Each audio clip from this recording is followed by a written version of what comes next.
From the classic arcade game to the high-octane thrills of the Force Unleashed. Gamers have spent many hours in a galaxy far, far away. Now, Electronic Arts, LucasArts, and BioWare are preparing to immerse us in our favorite sci-fi fantasy universe like never before. With Star Wars: The Old Republic. Size matters not? We'll see about that. Because we're going to serve up a Death Star's worth of super exclusive footage live on our stage. Get ready, because you won't see this anywhere else.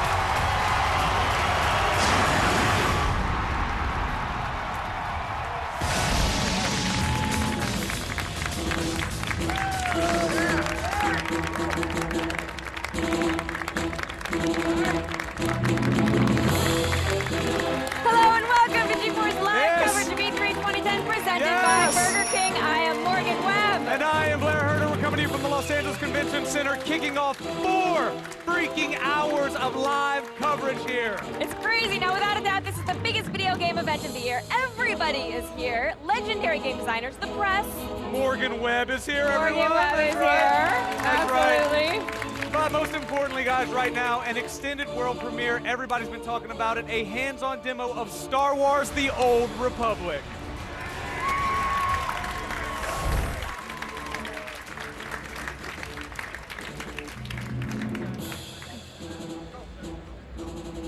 All right. Escorted to the stage by the 501st Stormtrooper Legion. These guys flew in all the way from a galaxy far, far away. Directly from a galaxy far, far away. Dallas Dickinson, ladies and gentlemen, Director of Production at BioWare. Dallas, thank you so much for being here, sir. Pleasure to be here, guys. Really appreciate it. We are very excited about this game. I don't think that needs to be said. But for those people out there who haven't seen it before, don't know what universe, what time period it takes place in, maybe give people a little primer. So, Star Wars: The Old Republic is a massively multiplayer online role-playing game. It's set about 3,000 years before the movies and about 300 years after the events of the original Knights of the Old Republic. So it's sort of a galactic Cold War that's going on right now with the Sith Empire and the Republic eyeing each other very warily. Okay, now Dallas, let's talk a little bit about that particular time period. Obviously, we're very familiar with the time period in the movies. We're also very familiar with the time period set in the Old Republic game. Yeah. But you've got, thousands of years of stuff you could draw from here. Why pick this particular time period? Well, it's exactly that we're separated from the movies, which everybody knows, everybody loves, but we can allude to them. We're separated from the Knights of the Old Republic era, but we can wrap some things up and allude to those events. But we have a tremendous amount of flexibility in what we can do with the stories, with the characters. We can take them in whatever direction they need to go without having the trouble of stepping on the toes of existing canon. And so what characters are we going to be able to play, and what can we do with them? So we have... It's a very broad question. What characters and what can what we can we do? do? Let's tell us. Well, I'm not sure what you can do with them personally, but Okay. the 8 classes that we've announced thus far, on the Sith side, we have a Sith Warrior, a Sith Inquisitor, we have an Imperial Agent, and we have a Bounty Hunter. And then if you choose to play on the Republic side, you can play as a Jedi Knight, a Jedi Consular, a Smuggler, or as a Republic Trooper. Okay. And we are going to get, we'll get a little bit more into the characters in a little bit, but we should talk about how you get around this universe and how you can travel in a galaxy. Sure. I'm glad you asked me that question. Well, It's as a if we had it coincidence. in a card or a teleprompter. I can't believe that you would do such a thing, but yes. One of the things we're announcing here at E3 this year is that every player in the game gets their own personal starship. Wow. I feel a little bit like Oprah. You get a starship, and you get a starship. Everybody look under their seats. Exactly. You have a There's key. starship under your seat right now. You're going to have to pay taxes on it, though. Sorry. Right, but so if you whatever. played BioWare games in the past, if you played most recently Mass Effect, but if you played the original Knights of the Old Republic and you remember the Ebon Hawk, That's how the starship is going to work in our game. It's your base of operations. Okay, I think this speaks a lot to what you guys said about trying to make it as big a game as possible. You're not just confined to one world. You want people to travel, but you also want that travel to be an integral part of the gameplay experience as well. Exactly, exactly. We want you to be using that as the place where you go back after adventuring, after taking on a planet, and also the place where you interact with your companions. Again, if you played the BioWare games, you know that there's a lot of important interaction that happens between you and your companion characters, and some of that takes place on your ship. Right. And then I can have my friends over to my ship. You can invite them over for a party. Yes, yeah. You can show off your ship, because we all know that online games, but specifically massively multiplayer games, you really like to show off for your friends. You show your bling, you show the cool gear you've got, and you show your starship. Yeah, typically my friends don't want to see the bling I get in MMOs, but that's maybe just the people that I roll Your with. MMO friends do. Exactly. How do I shape my character in the game? So we always make sure that there are a lot of choices that you can make in a BioWare game, and so you get to shape your character not just in the story, the decisions you make when you're talking with all of these NPCs in the game, but also the way you customize your combat.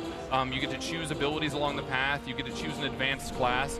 So if you really like to play in a very specific role in an MMO, you can make sure that you fulfill that role within a combat party.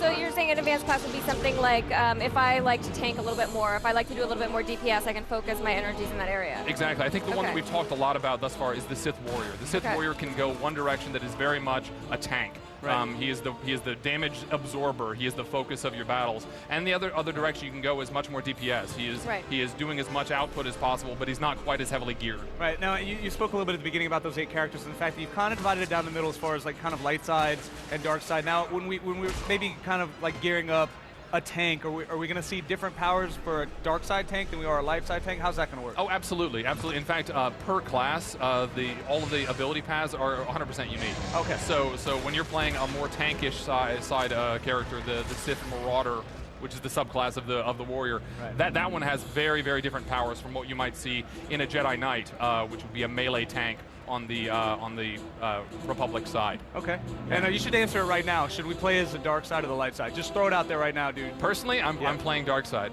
There he is. Because I don't know. Honestly, I like the stories better. All They're right. dark. You get to make some really difficult decisions, some very Sith-like decisions you can choose, and it's pretty cool. All right, Dallas, stay right there. We need you to see more of this game. Absolutely, I think everyone else would agree with that. Yeah, I'm actually not letting go anywhere at all. After the break, we're going to continue our extended world premiere hands-on look at Star Wars: The Old Republic. You're going to learn everything you need to know about PvP and see a live demonstration of combat. Yes, see the Force in action in just a minute. Lightning. It's not going to work, dude.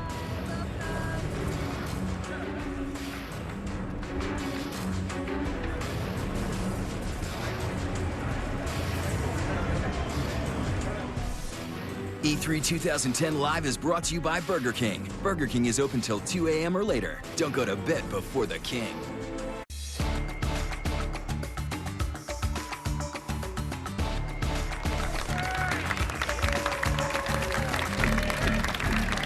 Welcome back to E3 2010 Live and our extended look at BioWare's upcoming MMO Star Wars: The Old Republic. Now earlier you got an overall sense of the game, a look at player progression and all those wonderful ships. I'm going to have one of my very own. But now we get into the nitty-gritty combat and PvP action. My dream of destroying people with the Force is finally coming true. Joining us once again is Dallas Dickinson, Director of Production at BioWare. All right, everyone's excited about PvP. Yes. The first question I think everybody does have is, how is a smuggler going to, go up against a Jedi or a Sith Lord? How is that going to work? Well, there are a couple answers to that question. Okay. The first one is that in some cases, rock does beat scissors, right? Okay. So yeah, there are people who are specialized in such a way that, yeah, a Sith Warrior going straight up against a smuggler, he's probably going to take him down, depending on how the guy is geared up. But the other thing we like to say is this is a time when there are lots and lots of Jedi and lots of Sith. You, as a smuggler, are the best smuggler in the universe. These Sith and Jedi, they are all very, very good, but they're all as good as the other Sith and Jedi in the universe. We're not in the situation where there's one Sith Lord, one Jedi, and they're 1,000 times better than everybody else. So you can balance it out just in terms of, I'm the best smuggler out there. So is PvP combat going to be group-based, or is it solo? Well, what we've announced today, in fact, at E3, is the PvP war zones. and those are very much group-based. It is faction versus faction PvP combat, and there are specific areas that are designed so that you can bring a group in and live out your fantasy of being a stormtrooper or someone representing the Sith Empire and fighting against the Republic. And so this is the place where you get to live out that fantasy that I know a lot of us have in the Star Wars universe. Now, we can actually take a look at some stuff that's happening right now, but is this something that now, if I'm playing as a single player, am I going to run into challenges and quests that I'm not going to be able to do alone? Yeah, we want to make sure that the core of the game, and we talk a lot about story in our games, that you can play through it solo if that's your preference, but we want to make sure that grouping is not just rewarding, but it's actually very, very fun, and that there is some content you're absolutely going to have to group up with people to succeed at. What we're actually seeing right here is an example of that. We're going to show a little bit of multiplayer combat. This is a battle that this group is about to get into. They're defending a Republic ship from an incursion by Imperial troops, and if they did not have a full group here, they would wipe out very, very quickly.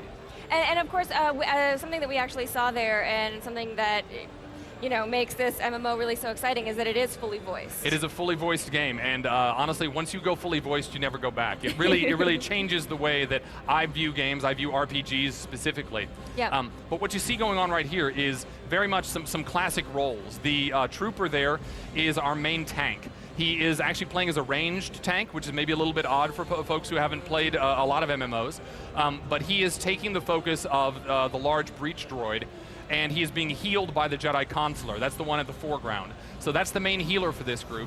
In the background, you'll see running around a Jedi Knight who's doing a lot of melee DPS. He's kind of cleaning up the trash, taking care of the lesser enemies, while the trooper focuses on the main breach droid. And there's also a smuggler who does some crowd control, very much a jack of all trades at this stage in his progression. He can drop a heal in from time to time. But if any one of these characters were to fail in his role, they're going to wipe. And in fact, I'm kind of hoping they do so I can make fun of them. But so this is something that you're going to need, to be able to have characters of different types. You can't just go in there with 4 tanks and expect to come out victorious. Exactly. You need to balance your group, but we do try to make sure that you can customize by the way you play. Okay. We know that some people are going to choose to play a smuggler because they think Han Solo is a badass, and therefore that's just what they want to do. As a player, though, they may want to play a slightly more tactical game versus a more utility class, and you can sort of subclass it. We call it advanced classes. You can choose an advanced class, and then you can spec your gear as well as your abilities to fit your gameplay style. And this is something, so maybe a player that's actually familiar with MMOs and the MMO archetypes, they're going to be able to find familiar roles here. Exactly. And you're not just limited to one choice. If you really like to tank, there are several ways that you can tank and several different classes you can choose and have that tanking thing. If you want to heal, several different classes you can choose that can be a very, very good healer. And what level of character customization, sort of visual character customization, are we going to see? Well, shockingly, we hear that people in MMOs like to customize themselves. It's crazy, right? That was news to us. Yeah. So we decided that there are thousands and thousands of different custom pieces of gear in the game. I can't do math very well, but that's more than millions of combinations. You can make yourself look tricked out in dozens and dozens of ways per character class, per spec, and depending on the way you like to play the game. If you're very, very much PvP oriented, you can get some really cool PvP gear, and we know that that's the way you can brag to your friends. Absolutely. All right. Thank you for showing us the ways of combat. Believe it or not, we've still got more of this MMO to show off. Stay with us. Stay with us. That's right, Morgan, because after the break, we've got the third and final part in our epic The Old Republic demo. We're going to show you what it's like to play as an Inquisitor and reveal how their story begins. You want to miss this? Really? You're wrong. You don't.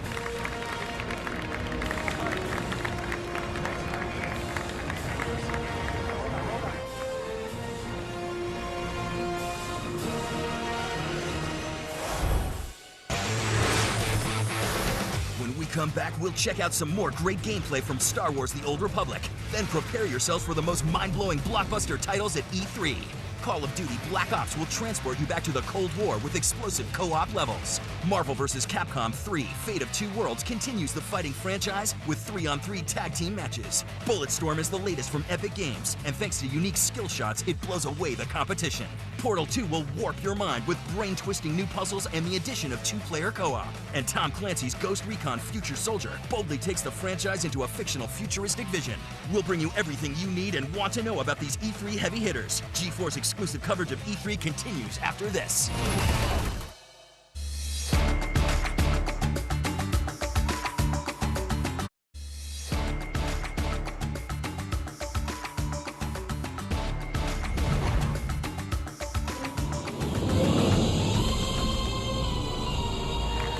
right, welcome back. You are watching G4's live coverage of E3 2010. We are here at the Los Angeles Convention Center with one of the most anticipated, you know what, probably the most anticipated game of all time in the history of games. Star Wars, The Old Republic, my friends. That's right. And here to show off more of the MMO is Dallas Dickinson, Director of Production for BioWare. Now, for this last demo, we're actually playing as an Inquisitor class, which is something really cool. We haven't actually seen this before, that you're really getting into detail, and we're also seeing the origin world. So I wish we had 40 minutes to talk about this, because I'd pick your brain forever. But let's start with the actual world itself. Tell me about the origin world. Tell me everything about it. Right, so we're starting here on the world of Coravan. It's the origin world for both the Sith Inquisitor and the Sith Warrior. Okay. Coravan actually is the ancient home of the Sith, and they lost it. They were kicked out for several millennia. They've only recently reclaimed it, and so as soon as we get outside, he's having a little conversation here, but as soon as we get outside, you're going to see that it's sort of a desert planet. There are these ancient tombs, and the Sith have actually placed their training academy here. So if you were a young Sith who has shown a little bit of promise in the Force, you're brought here to a pretty harsh testing ground to prove your mettle and prove that you can actually join the ranks of the true Sith. It's like the worst YMCA day camp of all time, dude. Pretty much. That sounds horrible. This is boot camp in the worst sense. Right, and you know, we spoke a little bit earlier about the fact that you kind of created this whole other like time frame, basically. You know, not drawing from things in the past or whatever. How much kind of input did you guys have and LucasArts have into designing these origin worlds? Because these are things that you're basically creating from scratch here. Yeah, we have a tremendous relationship with our partners at LucasArts. They both know everything that we can and cannot do, but they're also really, really supportive of great ideas that our writing team comes up with. And so, you know, some of these were actually part of canon already. People knew about the planets. They knew that, yeah, this actually, it has some history and we're going to draw on that. In some cases, we've gotten to create entirely new planets of our own to say, hey, this was maybe referenced once in an extended universe novella in 1983. Why don't we place something there? And we've been able to take that and run with it. That was impressive, by the way, that you referenced the 1983 novella. Even if it didn't exist, it was so believable. Yeah, you can totally call me on that. I cannot name an extended universe novella from 83, but I bet they exist. Yeah, absolutely. And so what are some, like you said, it's kind of a boot camp here, a Sith boot camp, but what are some of the other things you can do on this origin world? What's the purpose of being here? Is this where you kind of level up? Is this the 1 through 15, like, fetch quest where you're getting, like, Velociraptor toenails to bring in for a sheath? Well, we want to make sure that you feel heroic from the beginning. That's why we're putting you in a dangerous place. So you're not going to be just, you know, sent out to collect toenails and such.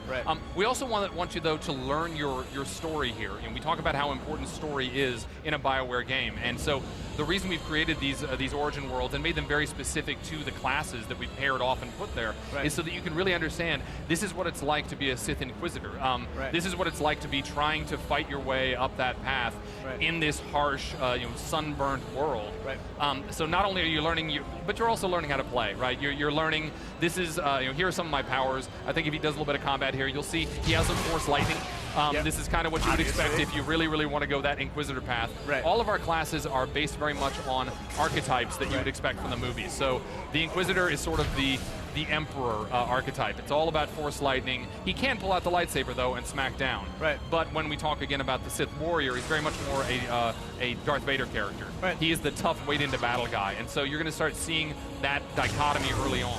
Okay, and we're going to see kind of groupings like, the way I look at things is if an Inquisitor is playing with something like a Sith Warrior, I feel like I should have some sort of like offensive bonus. I mean, are there going to be ways for people to play and kind of mix and match these classes to really, really optimize what these people Absolutely, can do? And you're going to find that out very, very quickly. You know, in this particular instance, when you're running around on Coravan, he's playing solo right now, and therefore he's going to go up and melee it out with these guys. But if he were paired with a Sith Warrior, he would definitely take a ranged position.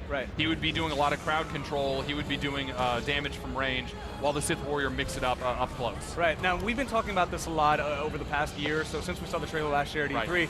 And there's a lot of things that people are talking about, whether it be the powers we've seen or how beautiful the environments are. But you're a guy who's worked on the game since its inception. What do you think is the one thing people are going to be talking about the most when they finally get their hands on this game? Can I say two things? Because they're both one thing, kind of? Whatever. All right, well, of course. The one thing that we've already talked about is the full voiceover. It is astonishing. It's high quality. It's the type of storytelling you expect from BioWare games, and it is end-to-end throughout these MMOs. Every player character, every NPC, every quest giver has full high-quality voiceover, and it's a bit mind-blowing. The other thing, however, is it's the combat. We've really tried to make sure that we're taking MMO combat and turn it into something a whole lot more active, a whole lot more visceral, that really feels like the heroic Star Wars combat that you would expect from a Star Wars game. And so you'll actually see when he's fighting, his lightsaber's actually making contact with the blades of the enemies. He's deflecting bolts, and you're actually seeing them deflect off. Exactly. It's not just I'm swinging my thing and there's some damage being done. You're actually seeing it and you're feeling it as a player that like I'm actually involved toe to toe in this combat. And we can see it when? When do we buy this? When's it on store shelves? We are going to be shipping in spring of 2011. That's it right there. You heard it. Spring of 2011, ladies and gentlemen. That's what I'm talking about, Dallas. Thank you so much for stopping by, dude. This was absolutely awesome.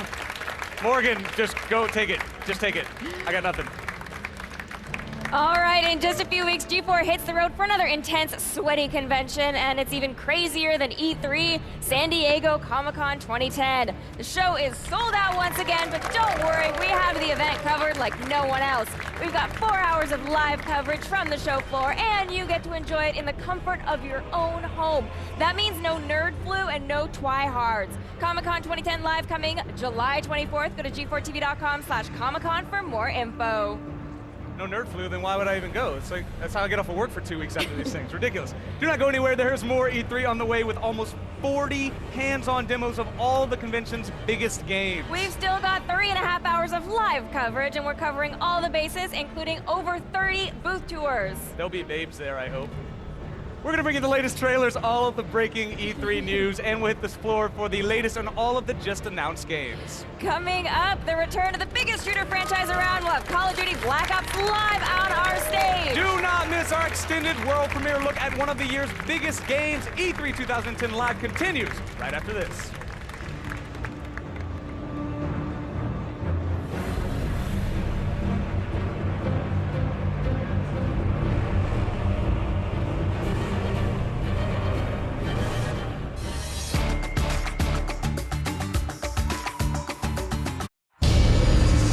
There is a world where men become gods and gods become men. In this place, human beings have the power to do incredible things. Visit uncharted territory, soar through space and time, and fight the most terrifying evils. Here, the ability to run faster, jump higher, and even cheat death is at our fingertips. Welcome to this world. Welcome to E3. G4 is ready to place the entire E3 experience right in the palm of your hand. We are your ticket to every exciting moment E3 has to offer. We're broadcasting live from the center of the gaming universe, and you've got a front row seat. You get all the news as it happens, exclusive announcements, a peek into the minds of the most celebrated gaming creators, as well as more hands-on demos than any place else. If you're serious about games, then you should put on some comfy clothes, stock up on snacks, and park yourself right here in front of your television. Press L1 to reload. G4's massive and comprehensive coverage of the biggest, most spectacular, electrifying video game conference in the world starts right now.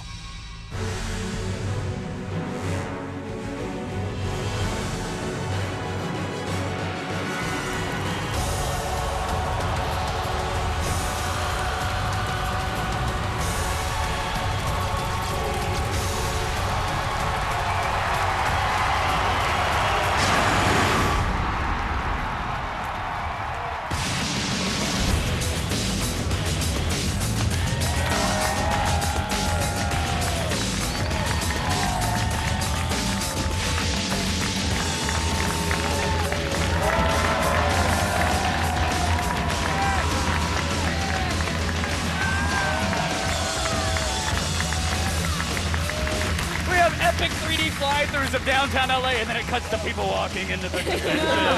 Hey everybody, it's E3 2010! Yeah! That's right. Same excitement. We're coming to you live from the Los Angeles Convention Center. The air is thick with the smell of games and overpriced pizza. And me.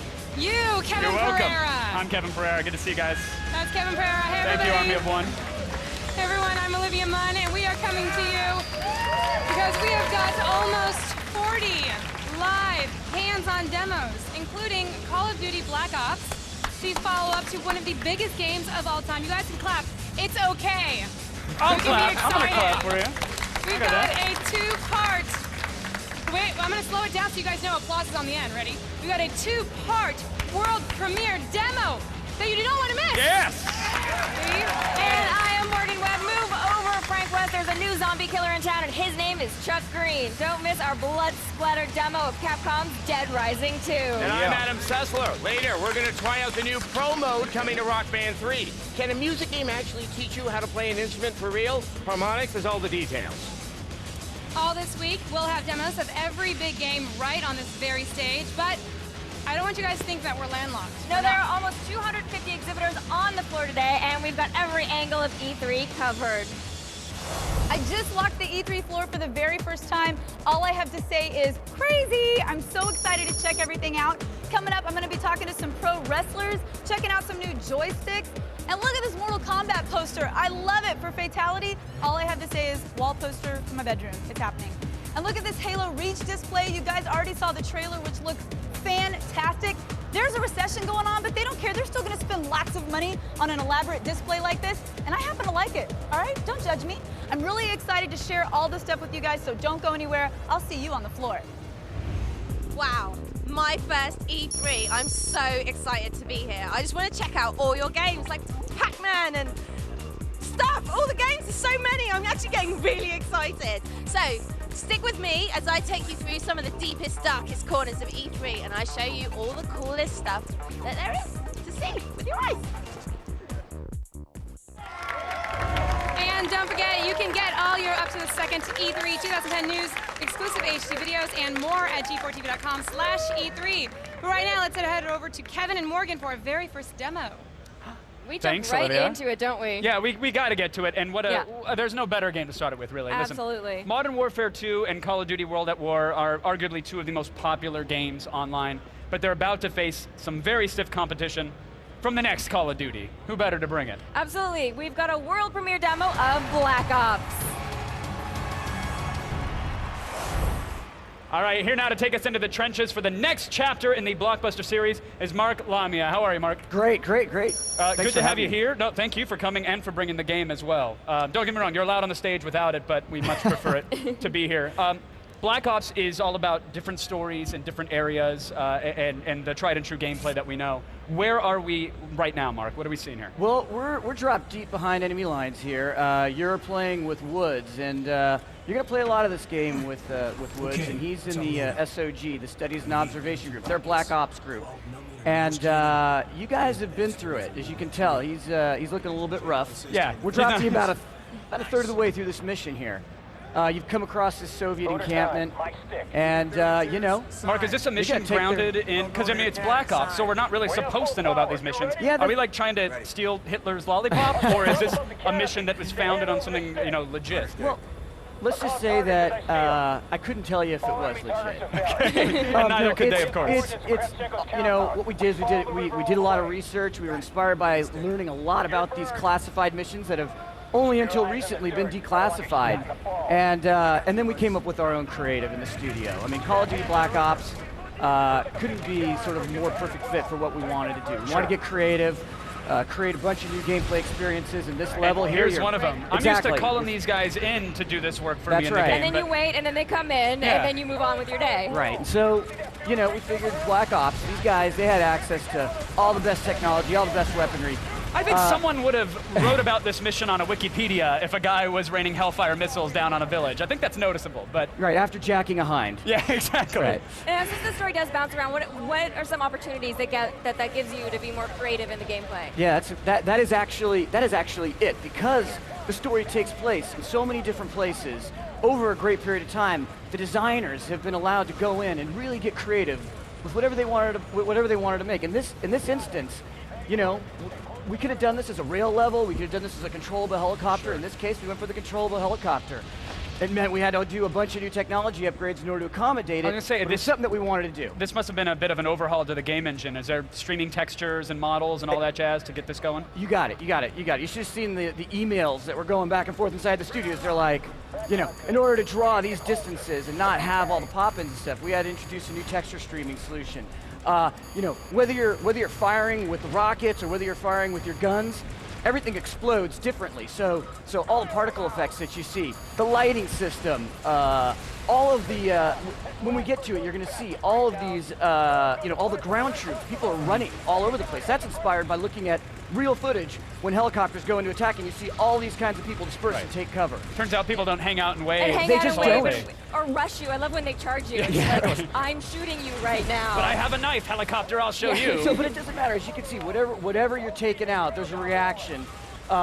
Depending upon how you take it out, whether you, like I said, whether you take it out with a rocket or a real-time machine gun. physics effects on Tons the towers of- coming down. Exactly. Not only the physics on the helicopter, but also the destruction, all the physics introduced for that. It's gorgeous.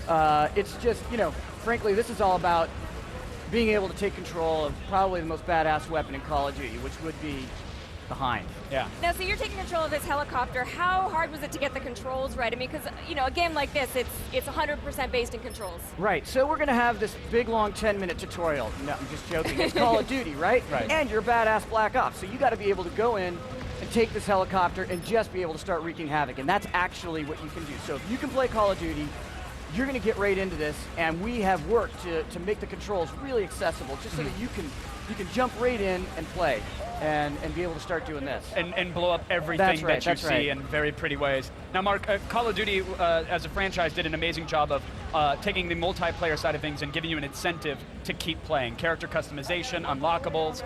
Everybody knows that frantic race to the red dot site. But I mean, what are you doing in Black Ops to make sure that multiplayer stays fresh and you have that level of customization?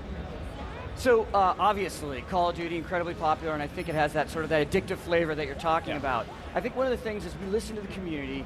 We know that people really want deeper levels of customization and greater choice. So that is one of the core tenets and philosophies that the multiplayer team has gone into designing. So while I'm not getting into the specifics of multiplayer with you here today, and I'm looking forward to sharing it with you down the road, what I can tell you is that we're going to be doing greater level of customization and allowing player that greater choice, and as well as we know that players they like to play with their friends, they like to play all the time, and so we're going to be adding different ways to allow players to extend the social A helicopter experience perk around is what it. you're trying to say. Love it. I can't really say. Let me unlock the I can't really helicopter. say. Mark, thanks for coming by. The game looks welcome. amazing. You're welcome. You're really welcome. appreciate you sharing with Thank us. And you'll be back later in the show, or at least Call of Duty will be back later in the show with more to look at. So. Love to come back and Yeah. share with you what the team's working on. Thanks, Mark. All right. Oh, this is a long day. Coming up, find out why things like moose heads, RC helicopters, and a little duct tape could be a lifesaver during a zombie outbreak. All right, after the break, we're going to have a live hands-on demo of Dead Rising 2. This time, you'll be slaughtering the undead in a casino and playing as an all-new hero. E3 2010 Live continues right after this.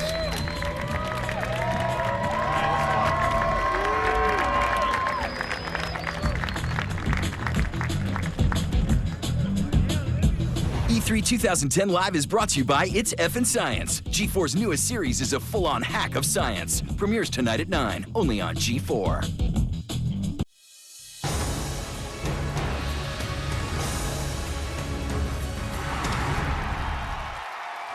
I'm here at Performance Design Products, checking out everything they have. The first thing that caught my eye is this limited edition Tron Controller. It's available for all 3 consoles. There's 26 internal LED lights to give you that Tron glow. Absolutely love them. Those are going to be great. Over here is Disney Epic Mickey, their accessory line. This is going to be available when the game comes out. This is your Evil Blot charging station. He's the nemesis in the game. You got your paintbrush nunchuck, a fully functioning nunchuck, and this is the display for the Wiimotes. I'm so excited. Mickey's back. Yay! I'll see you guys for more on the floor. Yes, to you. To you. Okay, we're doing a show here. Okay, all right. All right, welcome back to G4's coverage of E3 2010. The convention center doors opened this morning, but the event that is E3 started yesterday with some other events staged by some of gaming's biggest players. Now, in case you missed it, you have a problem. And here are the highlights from the EA and Ubisoft press conferences. Microsoft kicked off E3 with a bang, starting with an on-stage demo of Call of Duty Black Ops. Next up was Metal Gear Solid Rising, which features cut-at-will gameplay. Gears of War 3's demo showed off huge beasts and 4-player co-op, and Halo Reach looks to feature epic space warfare. But the biggest news was Kinect, formerly known as Natal. In addition to playing games, it introduces a slick, futuristic interface for all of your entertainment. Connect arrives November 4th with more than 15 launch games. The redesigned 250-gig Xbox 360 with built-in Wi-Fi arrives this week for $299. Meanwhile, EA came out of the gate full speed with Need for Speed Hot Pursuit. Switching gears, Isaac returns in Dead Space 2 with more scares, more necro monsters, and an unexpected bundle of joy, monster babies. Medal of Honor's impressive 24-player demo declared war on Call of Duty Black Ops. And first-person shooter Bulletstorm was described as, quote, a bloody symphony, where the player is the conductor and the environments are your instruments. Finally, thanks to the new Star Wars The Old Republic trailer kicking so much ass, it's safe to say that all is forgiven for the Phantom Menace. Well, almost. Ubisoft kicked off their show with the debut of Child of Eden from Tetsuya Mizuguchi, renowned creator of Rez. Then they kept the hits coming with a thrilling demo of Assassin's Creed Brotherhood that showed off some very slick combat. Ghost Recon Future Soldier demoed plenty of exciting stealth gameplay, plus the announcement that it will be in stereoscopic 3D. This is just the beginning of our live E3 coverage, with more major announcements still to come. Despite having a very successful zombie franchise with Resident Evil, Capcom took a chance on another undead-themed game in 2006. The shopping mall-themed Dead Rising was a major hit with gamers, and finally a sequel is on the way. Let's go hands-on.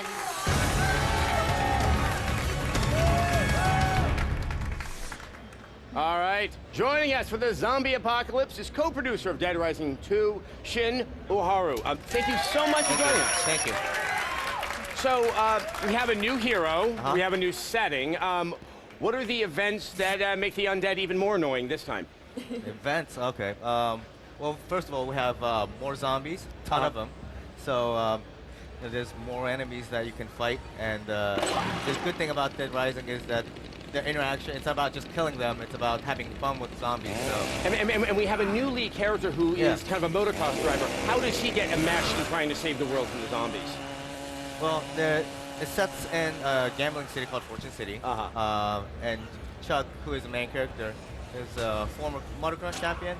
And he comes to the city, and there's an outbreak because he's participating in this game, what's called a terrorist reality. And so he's in this...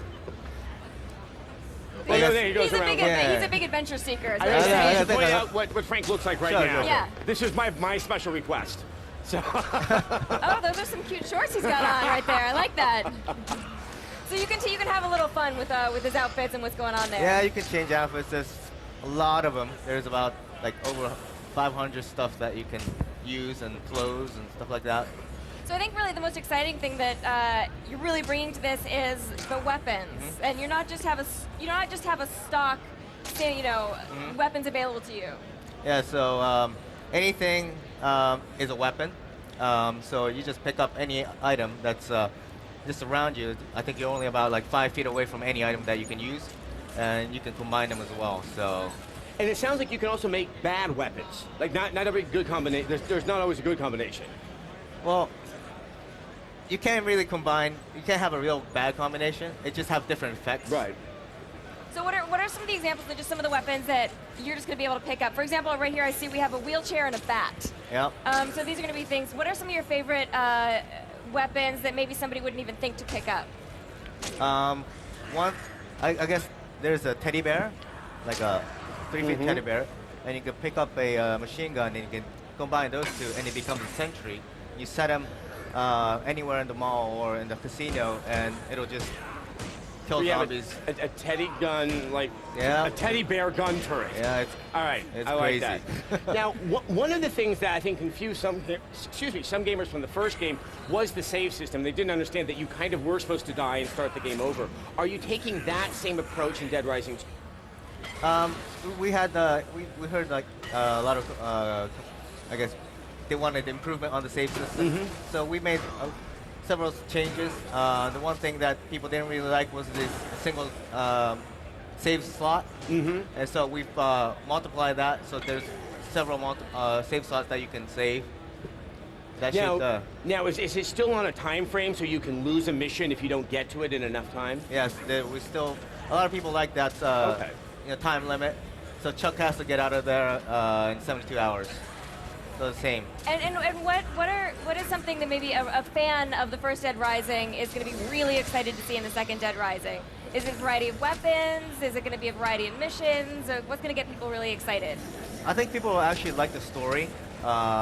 Even though the main character is different, I think people would really like to play as Chuck. The other thing that people really like were the psychos. So we got a lot of crazy psychos, the bosses that you have to fight. We have unique characters there, so look forward to that. Oh yeah, so the first one has some very unique characters as well. One other thing is this game is also offering co-op. If you wouldn't mind just sort of describing a little bit of how that's going to play, will your character advance, or do you just jump into someone else's world? Well, you can jump in and out of someone else's single play. You can invite people in, and if you play, like, say you can fight a psycho together. If you're having difficulty beating him, you can jump in, and you'll fight together. And once he drops out, he'll carry his cash and his PPs back to his own game.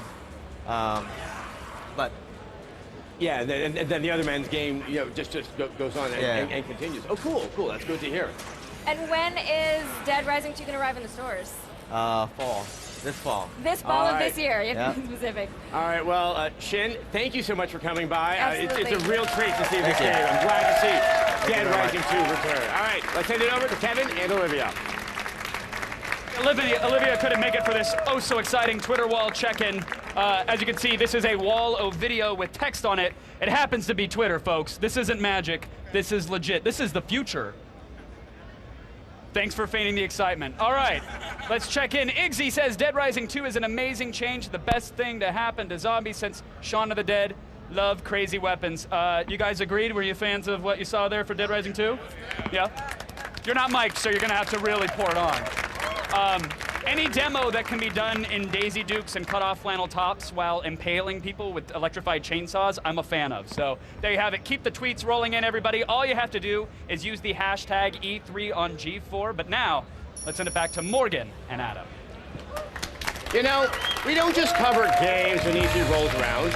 Morgan and I have a regular TV show and everything. I know, X-Play is the most watched video game show on television. Every episode is full of reviews, hands-on demos, trailers, and interviews with the biggest names in gaming. So catch all new episodes of X-Play weeknights at 6:30, only on G4. Just go to g4tv.com/Xplay for all the info. Yes. All right, now stay right there because we've got more E3 on the way, including a hands-on look at one of the show's most violent, over-the-top games. You are going to see creative kills, ridiculous gunplay, and a whole lot more when we demo Bulletstorm live on our stage. All that and much, much more right after this.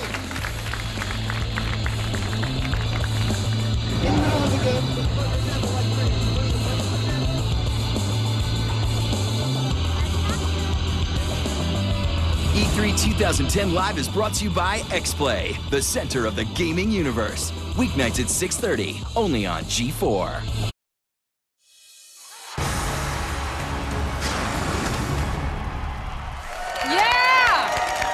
Yeah is right, my friend. Yay. Yeah and yes and yay. Welcome back to E3 2010 Live. Yay! Presented by Burger King. We're coming to you from the Los Angeles Convention Center, the sweatiest place on earth. Aww. Yeah, it's really sweaty here. We've got hours of live hands-on demos still on the way, including Valve's Portal 2. Yes. Yeah, you guys are excited. All I'm saying is there better be cake at the end of the demo. And I'm not joking. I'm not joking. I think it's a lie. I'm sorry. I'm not joking, random guy wearing gray shirt. I think I'm it's not. a lie. He likes cake. Plus, we'll go hands-on with the game that everyone denied existed, Twisted Metal. This kitty cat's finally out of the bag. It's a really awkward place to keep a cat, by the way. Someone should really inspect that house. But we have the cat here. And by the cat, I think we mean the game. Said cat is here. Boom. And later, we'll break out the arcade sticks for a little Marvel vs. Capcom 3, Fate of Two Worlds. Let me just say that this game looks absolutely ridiculous in a good way. Ridiculous. In a very good way. Yes, that's right. But first, let's send it over to Adam and Morgan for our next game demo. Thanks, guys. It is time for the game that it's not just about shooting someone, it's about shooting them in creative and beautiful ways. Yes, the creators of Painkiller and Gears of War have formed an unholy union, and the result is Bulletstorm. Let's go for a hands-on.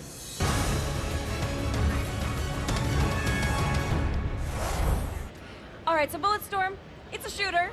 Yes. It's built on the Unreal Engine, Yes. but it's not just about shooting. Yes, exactly. Well, it's a...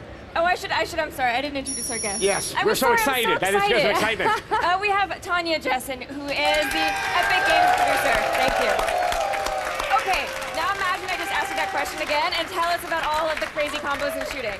Okay, so there's this joke we like to use in the studio. I said this in the press conference yesterday. We saw some crazy over-the-top stuff happening in the game, and we referred to it as a blood symphony, because it was like, you really are playing as like a conductor, and the enemies and your weapons and the environment, these are all like your instruments of destruction. I mean, seriously, we were like laughing in a playtest about this. And when we started to think about how we wanted to encourage the player to play like this, out came the skill shot system, which is you do cool stuff, and we want to reward you for it. We want to encourage that sandbox-style gameplay. So that's a big part. That's like why Bulletstorm is completely different than any other shooter that you'll be playing. Now, we have seen other games that try to give points, you know, sort of Tony Hawk style for killing people. And I think what always comes across is that, hold on, but how diverse is it? I believe it is diverse here, but maybe our viewers don't understand how much you can use the environment, yourself, and the enemies against all one another. Yes, exactly. Well, so you have your set of weapons, as well as a standard issue set of things such as a leash, a Peacemaker carbine, which is an assault rifle, and you have a kick. So instead of melee, we wanted the player to have like more of a visceral interaction with the enemies. And so we added a kick and a slide so that you can really figure out how you're going to set up your skill shots. And so by using these together, you know, you can leash somebody, shoot them in midair, and you get a frequent flyer if they die before they hit the ground. Or you can leash someone, kick them into something that impales them, and then they get a bad touch. So there's like literally every kind of combination you can think of. Yeah. A bad touch. A bad touch. And I also like you can have your enemy swallowed by a plant, which is something that we just saw moments ago as well. Yes. Yeah. Well, the whole planet is very dangerous. So everything has become mutated, including the people on the planet, the plants, and everything. And so the plants actually interact with the enemies as well. So you can kick enemies towards plants, and then they'll get swallowed, and then you get a feeder skill shot. It's important to feed the plants. Yes. Yes. And so, what are some of the weapons that you guys have shown off? Well, at E3, we're showing Peacemaker carbine, which is our standard assault rifle, as well as its charge shot, which is shooting 100 bullets all at once, which is, I mean, it's awesome, right? It's just like 100 bullets all at once, yeah. And then our Flail Gun, which is 2 grenades with a chain being shot out of a launcher, essentially, and its charge shot, which superheats the chain and slices through the enemies like butter.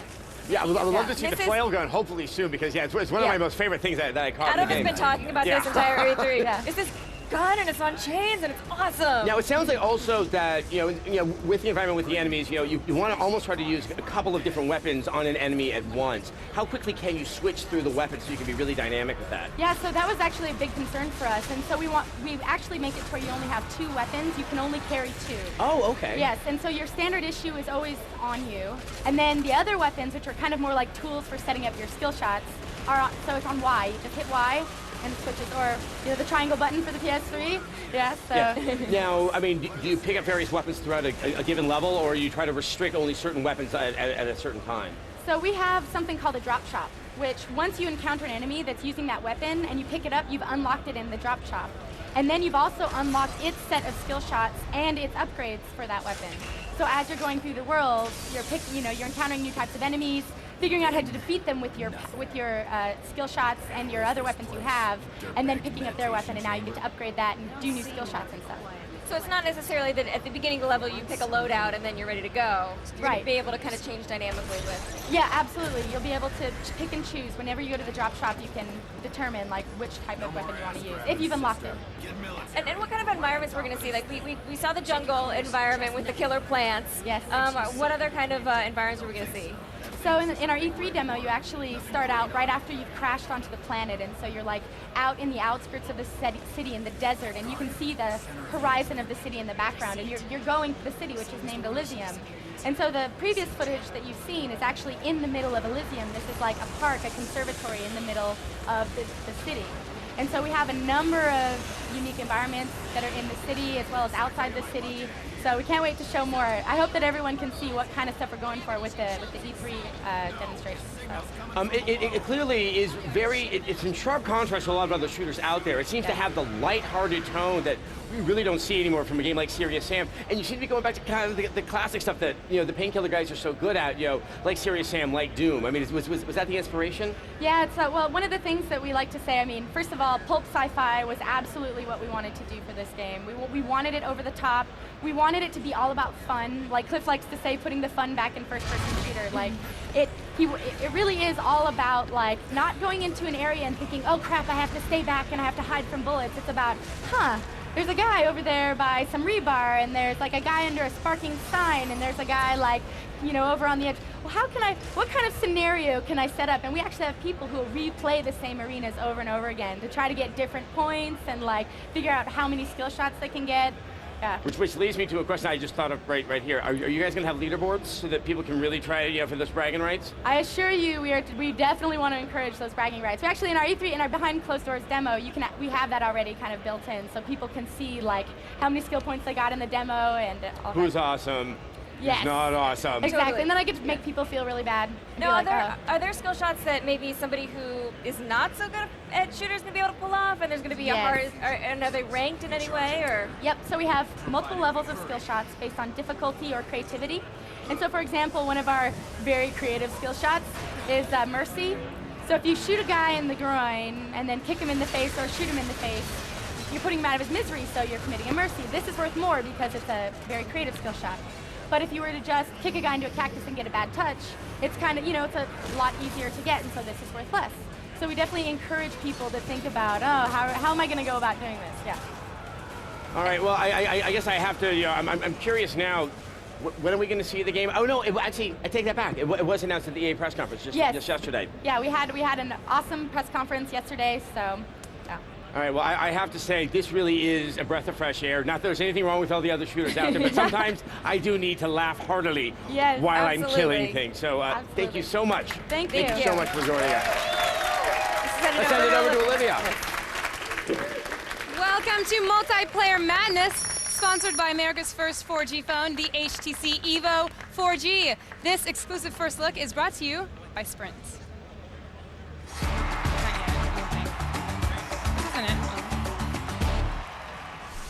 Okay, everybody, this is the part of our show where we let gamers get their hands on some of the convention's most exciting new multiplayer games with a chance to win some exclusive prizes. But right now, we have a world premiere for you from the longest running franchise in PlayStation history. Now, they did tell you guys that nobody had it, but this is G4, and look, we've got it. We're talking about Twisted Metal. You can jump up in with joy. They're just in awe. They're speechless. Joining us now is co-founder of Eat, Sleep, Play and co-creator of the Twisted Metal franchise, David Jaffe. How you doing? I'm doing good. Good. Nice to see you here. You too. It's good to be here. So the franchise has been off of the shelves for a while now. So what inspired you to come back and make a whole new Twisted Metal? Well, I mean, when we first started the series back, I mean, it's been a while, it's like 95, we were kind of like fantasizing about like a huge action movie, helicopters, semi-trucks, massive car chases, battles. We just couldn't really do it on PS1, although in our heads we were. And obviously PlayStation 3 comes along and it's immediately online enabled, and we're kind of thinking we can kind of bring an online sensibility and an action movie sensibility together and kind of give players the original vision of Twisted Metal, which we had ages ago. So it was really kind of a technology and always in the back of our heads going, you know, we have this vision for this that is really exciting to us, and I think finally now we're getting to the point that we think we can really deliver on it. So that was the main reason we did it. Well, speaking of delivering, I know that a lot of fans were wanting more vehicles, more destruction, more awesomeness. Did you deliver? Not the singing part, but we delivered. I know, but no. Fail. I understand. But look, here's what we delivered. More vehicles, yes, more destructibility, but the coolest thing we're doing with this is kind of trying to introduce kind of the Twisted Metal version of class-based play into the multiplayer, right? So we're actually doing things like creating weapons, like the helicopter can actually use a magnet to pick up a buddy, take them into battle, extract someone from battle who's about to die. We have tow trucks that can bring health onto the level. We have, I can't talk about it. We're revealing... No, you can talk about it. Keep talking. A bunch of cars over the next couple of months, but they're all kind of designed to really bring out the flavor, I guess, and It's like a Daewoo? I'm sorry, what? Like a Daewoo. Yeah. So what we're doing is we're bringing new cars to the series. Is Morgan here? Because I don't. Yeah. Morgan drives a Daewoo as well. You know what? It's a car. A car? You don't know the Daewoo? It's like the. Or something. No. Okay. Daewoo is like one of the cheapest cars ever. You can buy like 5 Daewoos. No idea. But no, we don't have that. But we do have. I mean, what we're trying to do is kind of bring a fighting game mentality back to Twisted Metal. So every car you pick is kind of like a character. So I'm watching this guy play the motorcycle right now. He's got this awesome chainsaw, but he can also pop a wheelie and drag that chainsaw along the ground, spark it up, heat it up, and now it's this flaming chainsaw that does like triple damage, right? Every car has that level of sort of how can you master it, how can you learn about it, and sort of take your game to the next level and go online, start clans with your buddies, and have a great time. So what were we really going to talk about? What were we actually going to talk about? David did want to talk about something. It has nothing to do with Twisted Metal. What does that do? This was a question that you posed to me. No, David asked me to ask him something completely different. Right, only because as grateful as I am for G4 covering Twisted Metal, I'm so fried. I am so So he wanted to talk about his circumcision. No. She says, well, hey, are you circumcised? Are you circumcised? And I said, David I am circumcised. And Okay, this is an exclusive. Exclusive. We're going to show off his foreskin. Yes. Are we ready? Yes. Oh, you don't Kevin, need, you need the iPad for this, not the iPhone. All right. So yeah. Nice. Yes, indeed. So listen, Twisted Metal, it is back. We are so grateful for the support from G4, from the fans, and we are not going to let you guys down. We're going to make the best game we can. So. And we might see a couple of Easter eggs in there, like finding David Jaffe's foreskin. Yes. It's got to look for it. Exactly. So it's going to be awesome. Very the foreskin and the game. Yes.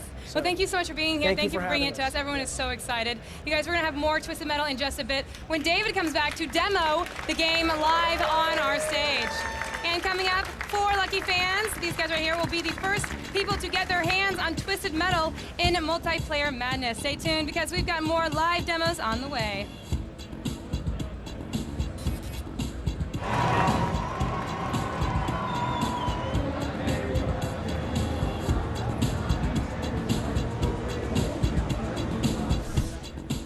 I'm here at the Honda booth. You guys might be wondering, what is Honda doing at E3? I'm going to tell you, okay?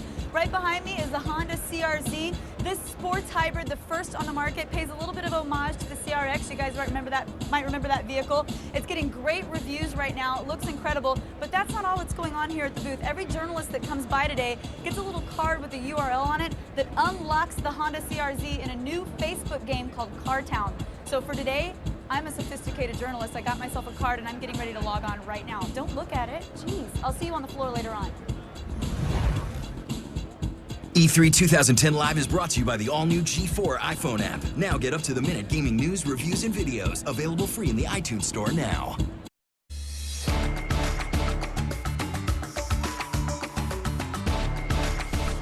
From the makers of Rock Band, it's Dance Central exclusively on Xbox Connect, and you've got to check it out and see me dance on it. It's hilarious. Come on, let's bring it! Okay.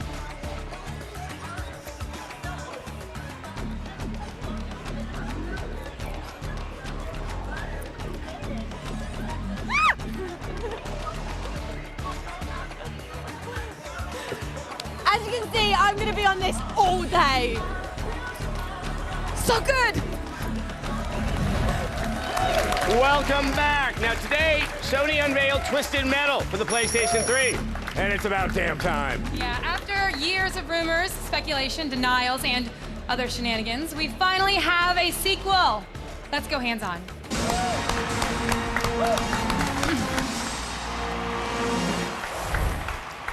All right, here once again to tell us all about the return of Twisted Metal is co-creator David Jaffe. Thank you so much for joining us. So we just learned so much about just moments before. Let's not pretend that didn't happen. Let's not pretend like that. This is still the same day. I am Mr. actually Jaffe. playing it over in my head about 5 times so far. He's thinking about the PR calls coming through. No, I'm thinking about, anyway, yes. He's thinking about, yeah, I know what you're thinking about. Yeah, I know. So, David, you've returned to this game. It's been part of your life for such a long time, and you really did try to keep a lid on the fact that you were working on this. Does it feel good to finally say, yes, I'm working on it? And what made you return? Well, I mean, Scott Campbell and I, who run Eat, Sleep, Play, we were kind of, at the beginning, Sony says, hey, do you want to do a surprise? And how do we keep the lid on it? And so, yeah, it feels great to basically have that kind of off our chest now. to the point that we were lying to you guys. We were lying to the press. People called and said, "Hey, are you doing?" Was it easy for you, David? No. Seems like that'd be easy for a man like you. You know what? I have no snappy comeback because I'm still thinking about you and I talking about my penis. Yeah, so let me kind of get back and do rewind that back. Great, now I have that on my mind. Really? Why should today be any different than any other day? You're right, David. But let's go back to the game. Yeah. So, I mean, the point is, so we did have to lie because honestly, E3 to me is like Christmas. To gamers, it's like Christmas, and it's all about surprises. And we really, for the last couple of years, you know everything. You know everything before they actually walk out on stage. And for us, it was like, you know what?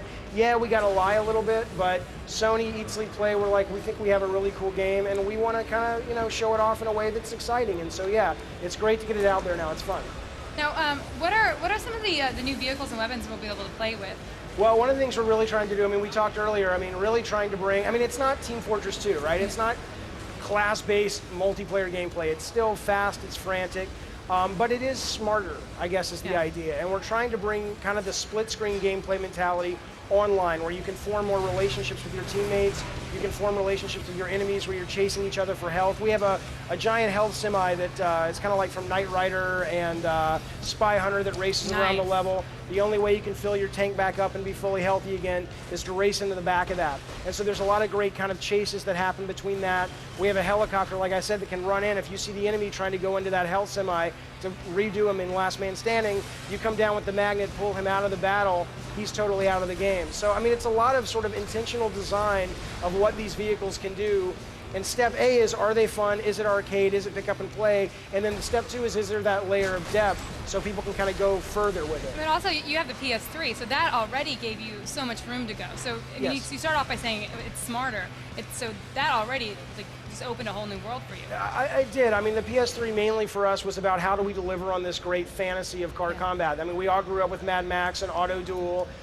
Growing up with the Jerry Bruckheimer films, and kind of going, we're not one of these games that comes out and say, we want to be an action movie, because we know we're a game first and foremost, but there is a lot of action movie DNA from the very beginning of Twisted Metal. And now with PlayStation 3, we've got chases on the freeway where you're shooting missiles and you can kind of duck behind a semi-truck and let the semi-truck take the impact. The semi-truck goes flipping, so we're really trying to create great gameplay, arcade moments, but at the end of the day, it is about depth. It is about, can we create a game that people come back to month after month after month? It's kind of an alternative to sort of a first-person shooter, but still gives you that kind of vibe. Now, 16-player multiplayer. Yeah, obviously, depending on the mode. And I was about to ask you, so what are we looking at in terms of map size? The cars are obviously, I think, faster than any other Twisted Metal. Yeah. And you're going to need a lot of real estate so people aren't just sort of on top of one another. That's right. Map size is kind of an irrelevant question these days, because in a game like Twisted, we are going so fast that we're not paging in the whole level. It's not like Grand Theft Auto or God of War or Red Dead, where you basically can have an infinite amount of space. We're basically, are you all right? No. There's something over there. It's okay. No, is Gears 3 over there? No, I was watching, honestly, I'm just wondering, to tell you the truth, Morgan looks so amazing in the red dress. I thought, God, she looks really pretty in that dress. Yeah, and she walked away. Yeah, well, she's That's what I was talking thinking of, honest She's to talking God. to the guy who was yelling at me because I wasn't up here fast enough. I was like, she looks amazing. That's it. Sorry. That's fair enough. But yeah, no, so the map size, yes. So, the maps are really big for a Twisted Metal game, but we're going 150 miles an hour. We have flight. And so it really is about sort of creating a great fighting arena, where players can learn the maps, learn where the power-ups are, learn the shortcuts, learn the destructibles. Every map is tailor-made for the multiplayer and the single-player experience. So awesome. And it's be coming out next year, early or late? It's coming out, well, we don't know yet. It's definitely 2011. Okay. Sony has a date. I have a date. We'll see who wins. All right. Sounds good. Thank you so much, David, for coming. Round of applause for David Gaffney. Thank you. All right. With that, let's send it over to Morgan to find out what our audience is tweeting. All right. Thanks, guys. Let's find out what you're thinking about E3 on the Twitter wall. Okay, so on the bottom right here, we have Brodo789. He says, the new Twisted Metal looks good, but let's hope it has a great story like Twisted Metal Black. He wants his vehicular manslaughter to be story-driven, which, is noble. We all like a good story, right? We have Twisted Metal look great. I have great childhood memories of tearing up my friends in the original. Definitely this game is one of those things that we all look back and love to see more of, definitely. So it looks like we have tons of positive feedback for Twisted Metal, which we do love to see. We love to see David Gaffey, it's Jaffe with a J. I'm just saying, David Jaffe. Okay, if you want your tweets to make it on the show, just use the hashtag E3 on G4 and keep it, you know, kind of clean, mostly.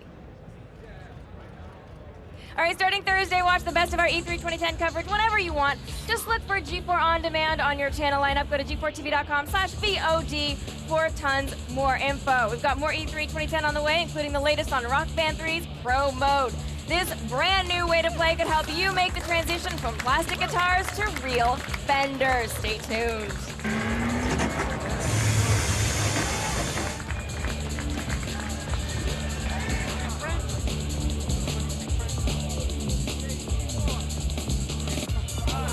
E3 2010 Live is brought to you by Hanes. Play comfortable in the lay flat collar undershirt.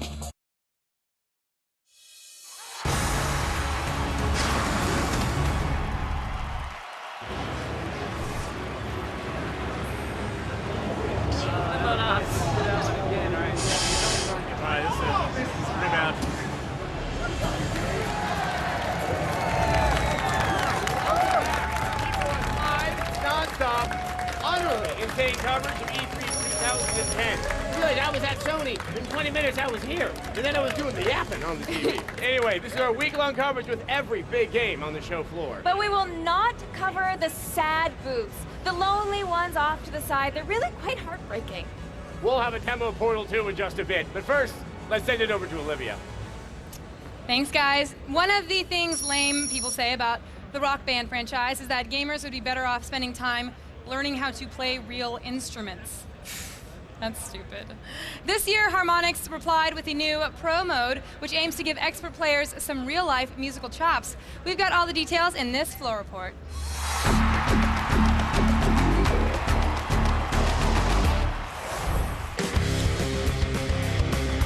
So, I'm here at the Rock Band 3 Pro Mode stand to take a look at the new peripheral that will have you playing the axe like a rock legend. So is this true? Like the new one is like pretty much like a real guitar almost. Yeah, so the coolest thing about Rock Band Pro is that we have a way for you to play real guitar, real keyboards, a more realistic drum set, and vocal harmonies. This is our Rock Band Mustang Pro. It's being made by Mad Cats. It's got a lot of buttons. It's got a lot of buttons. And strings. It's got strings on here, right? So you can strum your 6 strings. It's basically an exact simulation of playing a real guitar up to 17 frets. And then we also have a real Squier Stratocaster, fully stringed guitar that works as a real guitar, and you can play that in the game too. So Rock Band Pro really lets you But do it all. dude, this looks so complicated. Will anyone be able to pick this up and be able to use it? Definitely. That's the coolest thing about Rock Band Pro is we still have fully scalable, easy to expert. So on easy, it's still 1 or 2 notes a measure, not a lot of stuff. We keep it on 1 or 2 strings, but it's always pitch accurate. So if you played it in real life, you'd be playing the real notes from the song. In the Rock Band world, this is the first time we've done keyboards. This is our Rock Band 3 keyboard. It's sort of a 2-octave controller. My favorite thing about this is you can also use a MIDI keyboard if you have one in your house. We have a MIDI Pro adapter box that lets you jump right in and use your existing MIDI keyboard. So with the new keyboard peripheral, will you be doing more pop songs or are you going to stick with rock? I think keyboards opens us up to have a great variety of music, whether it be old school classic rock like Bohemian Rhapsody or Huey Lewis, The Power of Love. We have 83 songs on the disc. Most of the songs have keyboards in them. We have 2,000 songs in our catalog. You can play your guitar or bass parts on this keyboard, so possibilities are sort of endless. So with a lot more instruments, does that mean a lot more people can play? Yeah, we actually have an instrument mode called All Instrument Mode. We'll just play with 3 vocalists, a bass player, a guitarist, a keyboardist, and a drummer for 7 players all at once on a local console. That would be like the bestest party game ever. It's pretty much always been the bestest party game ever, and now it's even better. And do you have any idea of a release date? We're going to be coming out holiday, so well before holiday you can buy this game and rock out of your house, and the pricing will be normal next-gen pricing. We'll be announcing that soon. Let's fire one up. Let's have a go. Looks awesome. Following today's coverage of E3, G4 premieres its newest series, It's Effin' Science. You're going to see stuff blow up, and science is going to get all hacked lack. Now, here to give us a sneak peek is one of the show's hosts, Miss Angie Greena. Hey, thanks. Today we're going to try our hands at safe cracking. Mark, Chad, and I are each going to hack science to try to open a locked safe. Chad, in a few minutes, is going to burn oxygen at 8,000 degrees to try to cut through metal. And then Mark's going to do something even crazier than that. But I'm up first. For my safe, I'm going to use liquid nitrogen. This stuff is negative 321 degrees Fahrenheit. It should be cold enough to freeze the safe, and then I'll be able to crack it open. What we're going to do is lower this safe down into this, and then pour liquid nitrogen on top of it and see what happens. It's actually starting to freeze the wood on the vat. The thing about liquid nitrogen is that once it becomes a gas, it's harmless. Most of the atmosphere is made of nitrogen. All right, I think it's ready. Let's do it. Raise it up, Chad.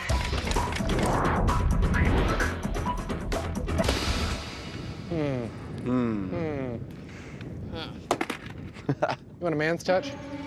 Ooh, Chad the triathlete's gonna step in and try. Oh. It worked, guys. I don't know, man, because you'd have to take all that liquid nitrogen with you if you broke into somebody's house. You take the safe with you. Oh. Well, I guess that proves you can open up a safe by freezing it with nitrogen. When we come back, Chad's gonna try to open his safe by frying it with oxygen. Stick around. Back to you at E3. Whatever happened to putting the ear to the dial and just listening for the click? Waiting? No. That's how they did it in the old-timey days. But thanks, You're Angie. vintage, that's why. Thank you.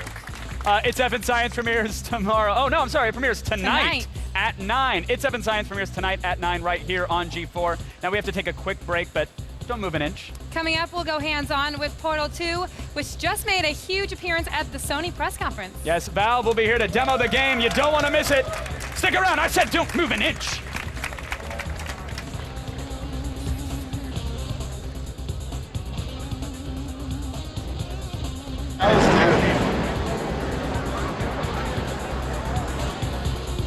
E3 2010 Live is brought to you by Burger King. Burger King is open till 2 a.m. or later. Don't go to bed before the king.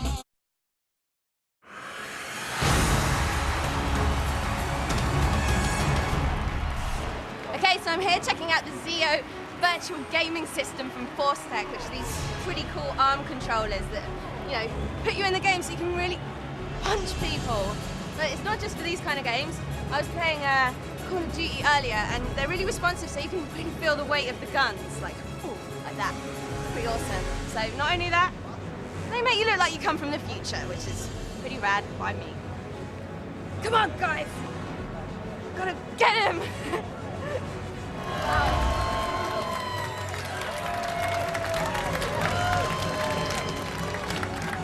Hello! Welcome back to E3 2010 Live. The Los Angeles Convention Center is stocked full of testosterone-fueled games and macho shooters and concentrated bulliness. Yes, a lot of dude. It is nice to see a game that actually encourages you to use a little bit of your brain. Let's go hands-on with Portal 2. My what? All right, here to get us thinking with Portals is Valve's VP of Marketing, Doug Lombardi. Welcome. Thank you. Dr. Lombardi, how are you? First, before we talk about Portal 2, which is very exciting, we're going to get to that, we want to talk about your big announcement that happened moments ago at the Sony press conference. Yes. Okay, so recreate that moment for us. Well, basically, Gabe came out on stage and announced that we're bringing Portal 2 to the PS3, and it's going to be powered by Steam and Steamworks for automatic updates and you know, a host of other features like Steam community stuff and a bunch of other features that we're hoping to pull together before we launch. And we think that, you know, in the old days we used to make a disc, send it to the replication plant, and that was sort of the end of our development cycle. 4-week siesta. See you And guys. on the PC with Steam, the day that we ship to us is the day we get to work. And what this announcement really means is that we're going to be able to bring that philosophy now to the consoles, to the PlayStation 3. And our belief is that it'll be the best console version because of that. It'll be, you know, the most living, breathing, always up to date. When new ideas come up, we'll be able to deploy them right away for gamers to get their hands on. And when are we going to see this? Next year. Next year. Yes. Do we have early, late next year, or just next year? Next year. All right. All right, I want to get to Portal 2 Absolutely. because you know, Portal it holds a very, very special place in my cold black heart. It is the one warm, bright, shiny spot. But for those who, it's been a while since many have beat the game. Yep, October 2007. So tell us, where are we at the story? What's going on with Aperture? Is there cake? Are we still being lied to? You are still being lied to. You are still at Aperture. You are many lifetimes in the future. You are faced with Gladys pretty much right up front, and there's a host of new characters that are basically trying to escape Gladys's clutch and get out of Aperture, so they sort of join forces with you and you try to get the hell out of there. So you're actually going to be playing with other NPCs and, you know, combining your abilities, or how's that going to work? Yeah, well, there's two parts of the game. There's a single-player portion of the game that is very story-driven, where you'll have other NPCs. There's a personality spear called Wheatley that we're showing here at the show this week, who provides more of the comic relief that made, I think, Portal really special for folks, and also is sort of a buddy character. Tell me we don't have to incinerate him after we fall in love with him, please. No spoilers here. Okay. And then there's also a two-person co-op game that is the same length as the single-player game. Both of those are twice the length of the original game, so overall you have 4 times the game. And co-op really came out of the feedback from consumers after the first game came out. They were like, we love it.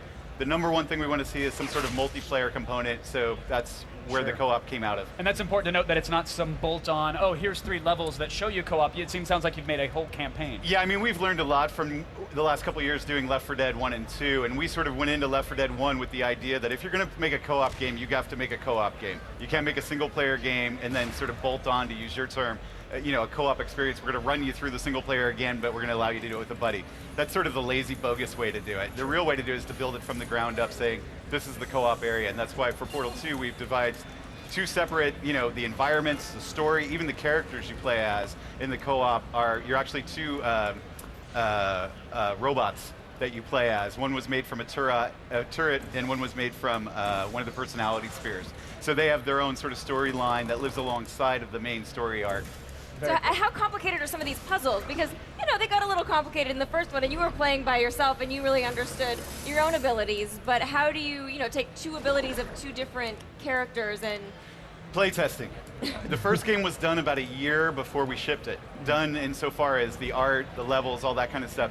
But then we playtested the game every day, 5, 6, 7, 8 people of all different skill sets, literally for a year until we felt we had it right and it was approachable and playable by a wide set of gamers. And with Portal 2, we're going to have to do the same thing, only twice. We're going to have to do it for single player because we have new mechanics for you to use, and then on the multiplayer side because that's all brand new.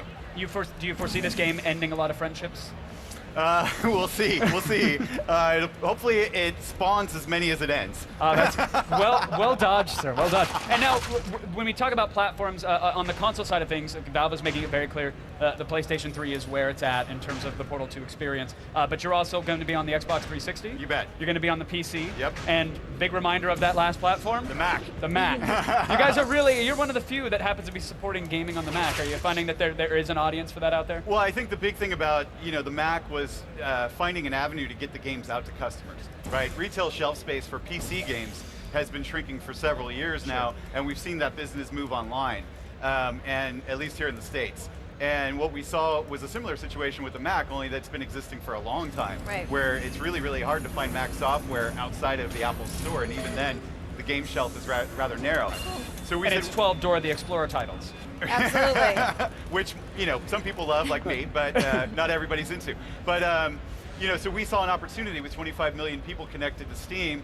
Lots of those people are playing, at work, at lunchtime on a PC, and then they're going home to their iMac or their MacBooks, and, they can't play their games there. So what we saw was not only an opportunity to deliver to people on the Mac, but also introduce Steam Play, which means if you buy the game once, you own it for the PC and the Mac, and then also allow people with Team Fortress 2 and the multiplayer games to play PC versus Mac, so that people that start off on the Mac today enter that pool of tens of thousands of people that are playing TF2 or Counter-Strike when we release it, not this week, but next week for the Mac. Well, I know you guys always deliver quality. Portal 2 looks like it's not going to be any exception to that rule. Doug, thank you for coming on and showing it off. Thanks for having me. Really appreciate it. Absolutely. All right, now let's send it over to Olivia, who happens to be knee-deep in tweets right now. Shoot a portal. Get out of there. Thanks, guys. Okay, we want to read your tweets, so make it easy on us and use the hashtag E3 on G4. And right now we're going to start reading some. So Sir Helsing 420, is the cake still a lie? And that bouncing platform room that was just on my screen looked fun and incredible. Yeah, where's the cake? Anybody know who the cake is? Okay, no? It's a lie? Who are you? Who do you work for? Yes, turn around, sir, turn around. Okay, also, very excited for Portal 2. Can't wait for it to come out. Very exciting. Ask for release date sometime in 2011. Okay, bye. All right, remember, just use the hashtag E3 on G4, and who knows, we might read your 140 characters of genius during the show. But right now, there's a Kevin Pereira I'd like to speak with. Is it me? Am I the? Yes, Oh, yes. good. Hey, you guys voted. We actually counted said votes, and we have a winner, my friends. After tallying thousands and thousands of votes at G4TV.com, Miss Bonnie Burton is the winner of our G4 Booth Babe contest. Congratulations, Bonnie. Thank you. Your life has just now begun. Congrats on that journey. Yeah. What amazing perks, aside from the killer boots and NASCAR jacket, have you noticed that now that you're the official G4 Booth Babe? What happens at E3? I have to say we have a pretty sweet bodyguard, and I think that's probably the coolest part because he stands behind us like this. Stoic and angry? Yeah, intimidates everyone. Does he follow you outside of the convention as well? Because he's not supposed to. I wish he did, but he doesn't. Now you're legit. I mean, there's so many girl gamers who like to prove their gamer cred. You're not only a professional Halo player, you work at a GameStop as well, correct? Right, correct. Do you remember the longest please pre-order message that you had to give when customers would call in? Oh my goodness, a lot, too many. But I actually have to give a shout out to my store manager, Chris Rybacki, because he's the one who told me about the contest. And Chris, you can give me a raise for doing this? That'd be great. Yeah, I think you deserve far more than that. Absolutely a pleasure to meet you. Congrats on winning the contest. Thank you. Very good stuff. You guys, we'll be back with even more E3 madness. You just need to keep watching your television sets, and we'll keep putting stuff on them. Stick around. Thank you.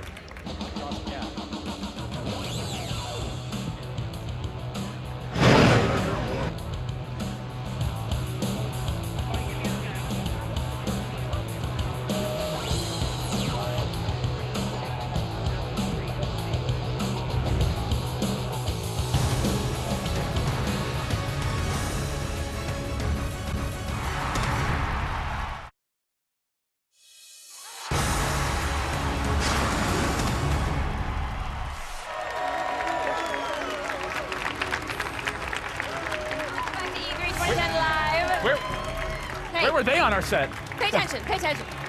Yeah, E3 Live! There are many good reasons to own a Dreamcast. 2 of them are the Marvel vs. Capcom games. Absolutely, and after years of rumors and speculation, the fighting series is making a big return with even more classic what if matchups. It's time to settle some arguments. Let's go hands-on with Marvel vs. Capcom 3. Fate of 2 worlds. We're going to do the whole demo in that voice. I just wanted to echo it, that's all.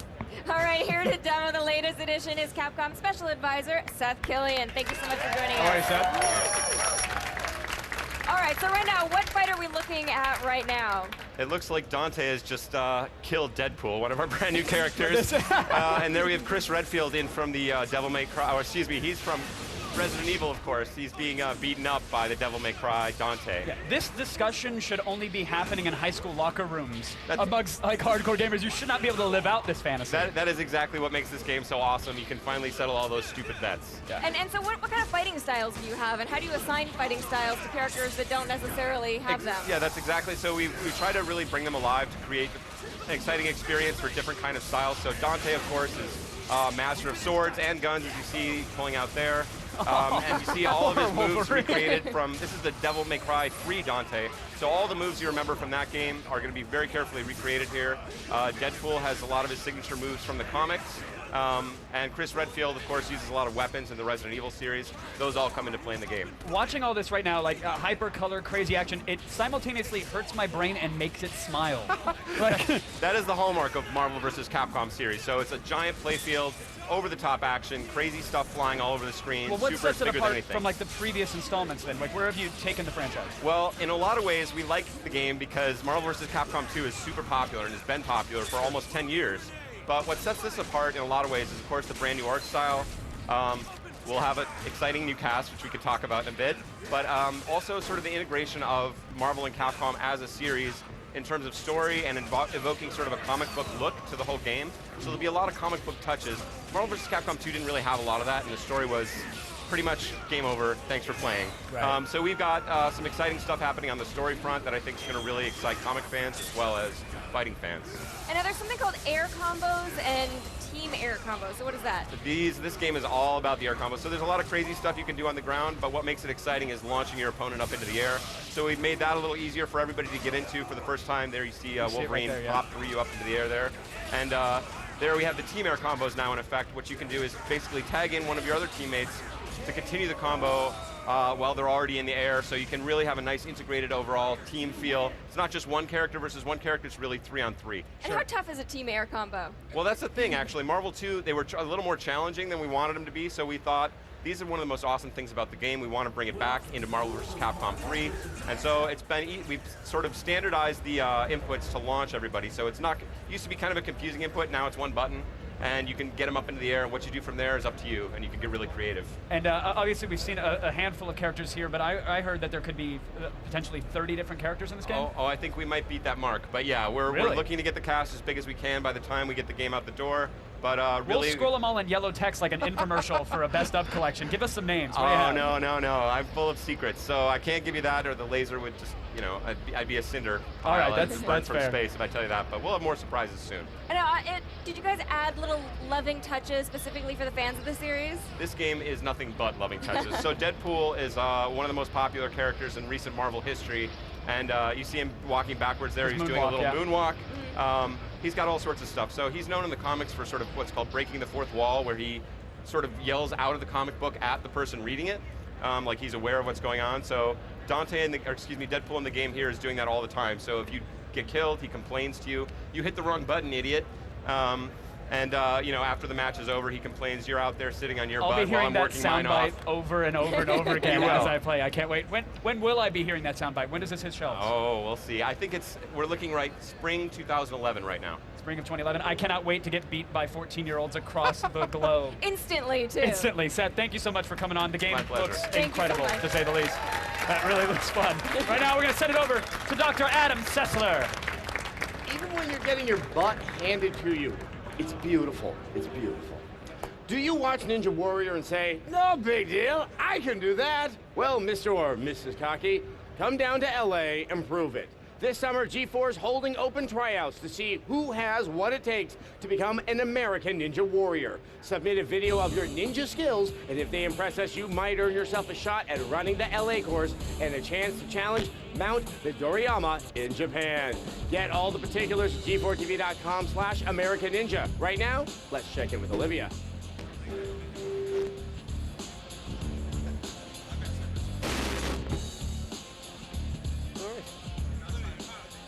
What? Hi. Hi, everyone. It's time for more multiplayer madness, sponsored by America's first 4G phone, the HTC Evo 4G. This exclusive first look is brought to you by Sprint.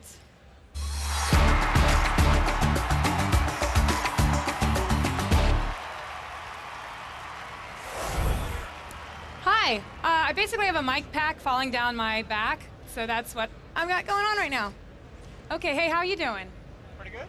Great. Okay, so we've plucked 4 lucky fans from the audience to go head-to-head in Twisted Metal for the PS3. So right now you've been playing, what do you think? I love it. I'm a fan of the Twisted Metal series, and it's good to have it back, and I can't wait to destroy people's cars and them. Just like home.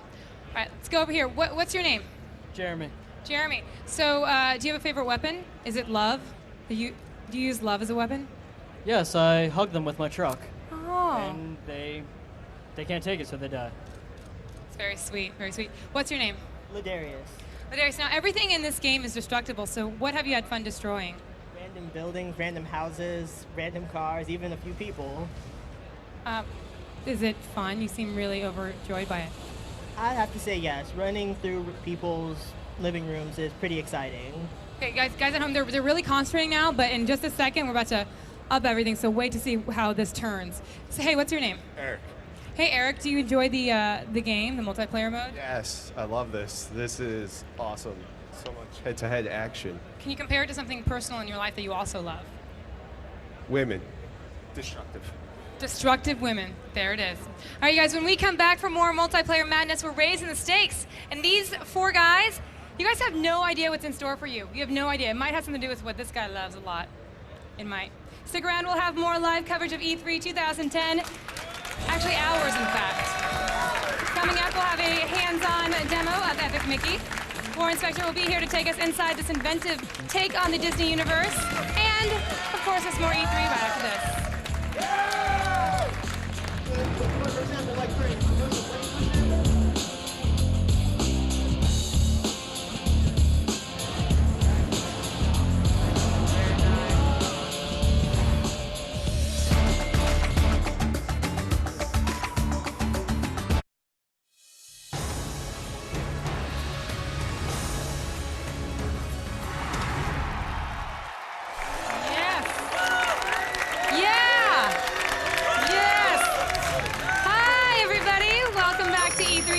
2010 live, presented by Burger King.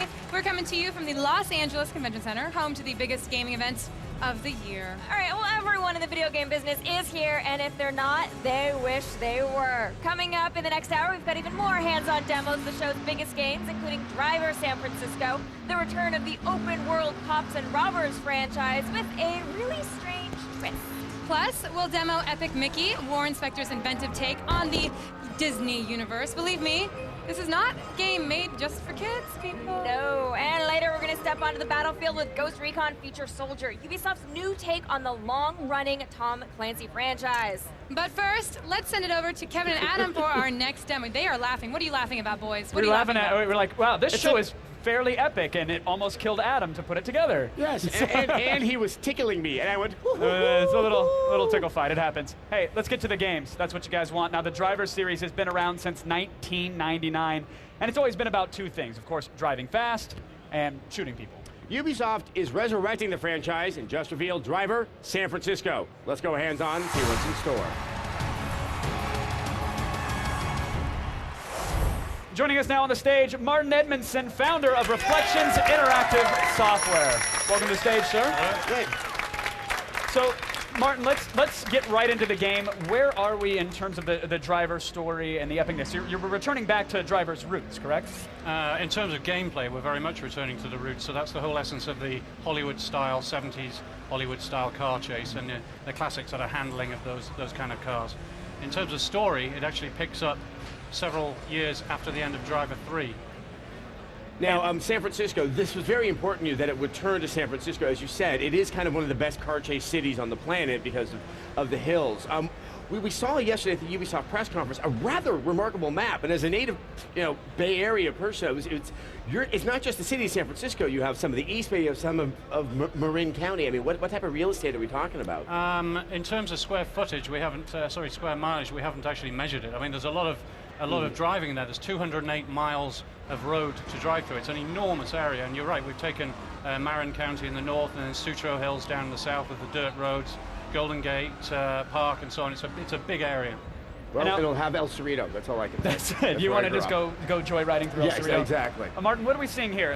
We're seeing a bit of a cop chase, and there was that the shift gameplay? That was the shift that you just saw there. That was a rapid shift. That was very quick. Ability there. Yeah. So basically, if this guy has a crash or he's a bit out of shape there, you see the first car go past, and he can just rapidly shift, stay in the action, and keep right up with the guy that he's chasing. Now, this is based on a rather unique conceit in the game. Our main character, whose name I just blanked on, forgive me. Tana. Yes, he's in a coma, and so kind of it sounds like what's happening in the game isn't really happening, yet he believes it's happening, and he's has the power to move from driver to driver to driver. Yeah, he does at the time. I mean, it's basically an incident towards the beginning of the game that pitches him into this coma.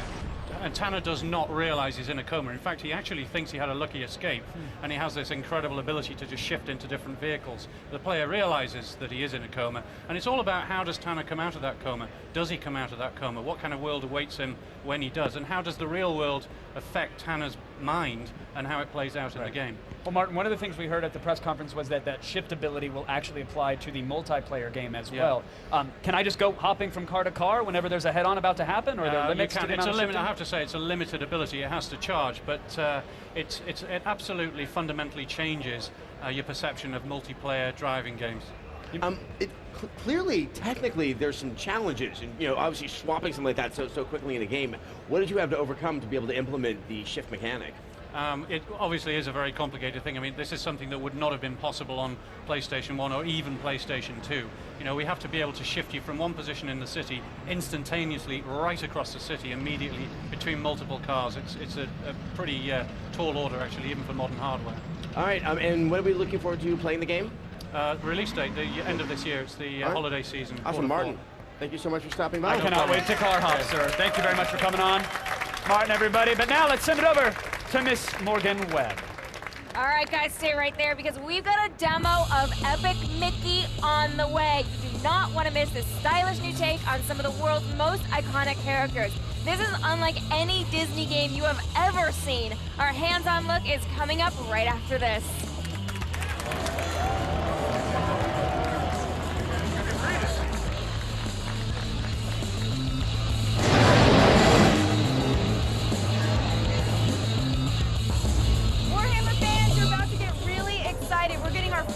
look at 2 games over here. Dark Millennium, it's a Warhammer MMO, need I say more? And of course, Space Marine, where you play as this guy, or something that will look like him, and he's holding his ginormous bolter gun, which I really like. This is a third-person action shooter, but you can also get up close and personal and hack people to death with your chain sword. Sign me up for that.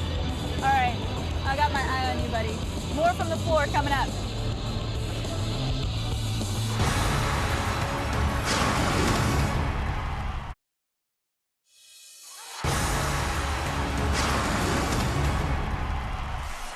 Okay, so a 100-person army has totally invaded E3. I believe this is for Homefront from THQ. It's supposed to be 2027, but I sort of feel like I'm in the Korean War right now, maybe the Vietnam War. I'm not quite sure. I've never been in any war, but I'm going to try to join this one. How's it going? Awesome. So this is a pretty sweet marching regiment you got going on here. A lot of fun that they're having here, huh? I'm just going to keep marching.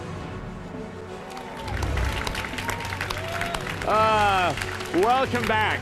Blair Herder is back from the floor, and it could not have come at a better time. That's right, and I should say, though, before we introduce this next game, Adam has not stopped talking about this thing for months and months and months now. The next demo, it brings Disney back in a huge way, and no, I know what you guys are thinking, we're not talking about Kingdom Hearts. No, it's better. Yeah. Epic Mickey is an ambitious new Wii game that lets you experience the entire Disney universe with a whole new perspective.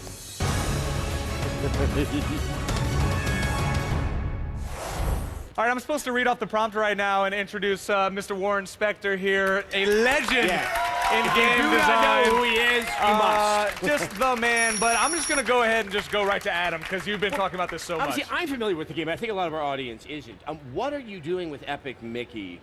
I mean, is it platformer? Is it an adventure game? What is it? Well, you know, one of my favorite things to do is to confound the marketing guys. So it's not just a platformer, it's not just an action adventure, it's not just a role-playing game, it's all of those things. You know, it's peanut butter and chocolate all over again. So we take the best of action adventure, we take the best of role-playing, we take the best of platforming, put them all together, see what we come up with. The marketing loves it when you do that, when you make a game and go, try to sell this. Yep. It's going to be awesome, Yep. right? Now, Warren, I was at Nintendo earlier today. It was a press conference full of amazing things, but you guys, the biggest reaction, I think, from the crowd came from the game, because a lot of people knew about it, but were very surprised at what we saw there. A lot of different things going on in the game. Tell us about some of the gameplay mechanics that you have in there. Well, you know, everything starts with gameplay, right? And so we knew we had to do something new and different, innovative, something people had never seen before. And we hit on this idea of letting Mickey control what he's made of. He's made of paint, he's a cartoon character. So we give him a brush and we say, this is your tool, draw and erase. You can erase characters, or you can paint them to make them friendly. You can take the floors and make them go away, walls go away. You control the world, change the world dynamically, and that's how you solve problems in the game. Now, you say that Mickey, he's kind of aware that he's made of paint, so we already are existential within Epic Mickey. Of course, he has to be. But the world he's inhabiting is not such a strict, you know, that's Alice in Wonderland over there, and that's, you know, Cinderella. It's this amalgamation. What is happening and where is it taking place? Disney Epic Mickey is set in a world called Wasteland, which is kind of a repository for 80 years of Disney creativity. You know, Disney never threw anything away. If you look through the archives, you can see that. And so how could he bear to have his characters just be forgotten when audience is tired of them?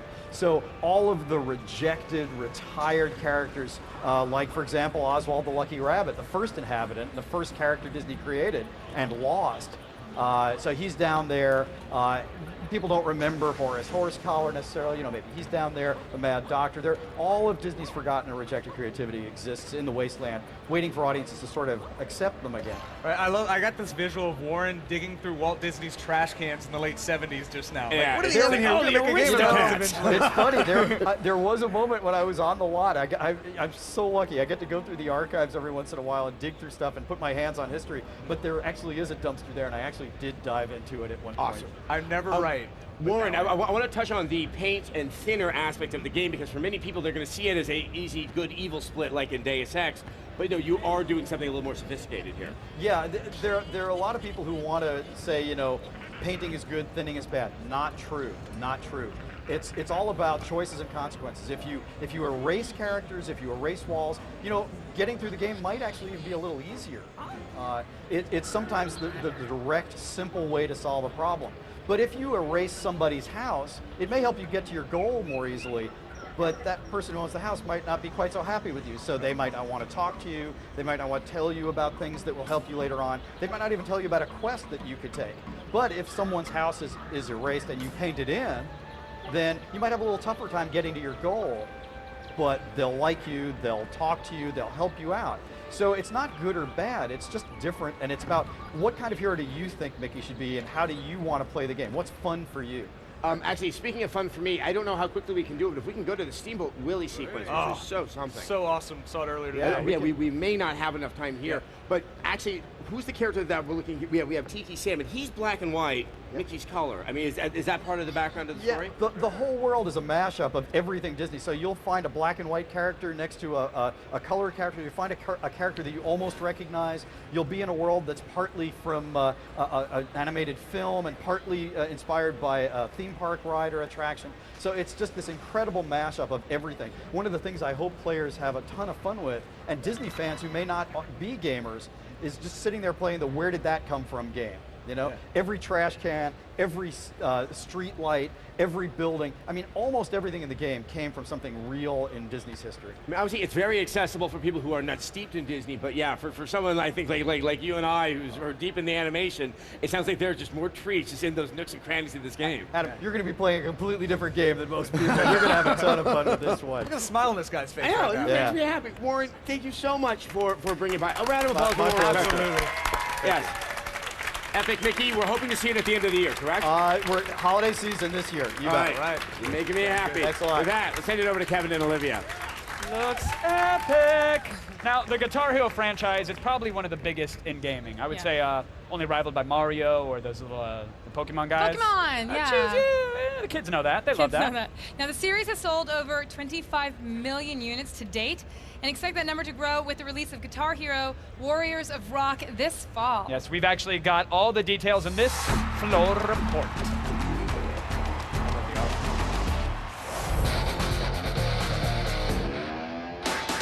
If you're looking to rock, then there's only one game that can fulfill your headbanging thirst, and that's Guitar Hero Warriors of Rock. Now, Brian here, how do I become a warrior of rock? That's what I want to know. First, you got to be friends with Gene Simmons, right? Okay. He's the narrator of the game. He's the demigod of rock. And the game opens with an epic battle between the beast and demigod of rock. Demigod loses, so Gene loses. And so you spin the quest playing as each of the 8 Guitar Hero characters with their special game-changing powers. And you try to earn enough stars in their set list, transform them into their warrior alter ego version. Okay, I saw over your shoulder there's a new peripheral, so let's check that out. A new guitar here. All the electronics are in the neck. These wings pop off. We have Battle Axe wings that you can also get and snap on to customize and make this thing look more like a weapon. Like a weapon? Oh, that sounds scary. So, is it more rock songs on this one rather than pop? Yeah, I mean, over 90 tracks, definitely rock focused. We took a look back to what inspired us was like the Guitar Hero 3 soundtrack and stuff. We've got Black Sabbath in the game, we've got Queen, Bohemian Rhapsody, Death Clock, even The Cure in the game this year, but definitely more rock and a little darker. Sweet, and when's it out? It's out this fall. It'll be out on Xbox 360, PlayStation 3, and the Wii. Once again, Activision is redefining music gaming with the new Guitar Hero Warriors of Rock. Take that, Rock Band. Earlier in the show, you saw a sneak peek of G4's newest original series, It's Effin' Science, and how you can use your brain and, of course, a little liquid nitrogen to crack a safe. Here's host Angie agreeing up with another method. Thanks! Mark, Chad, and I are trying to hack science to open up locked safes. So, we've already broken open one safe by freezing it in 50 gallons of liquid nitrogen. Now, Chad is going to try to use one of the most powerful fuels on Earth to get his safe open, pure oxygen. Let's see how he's doing. For my part of the challenge, I'm actually gonna break into the safe with precision. To do that, I'm gonna use an air arc cutter that burns pure oxygen at 10,000 degrees Fahrenheit. Normally, it's used to cut through the hulls of ships that are 1 to 2 inches thick, so I don't think this safe is gonna be a problem at all.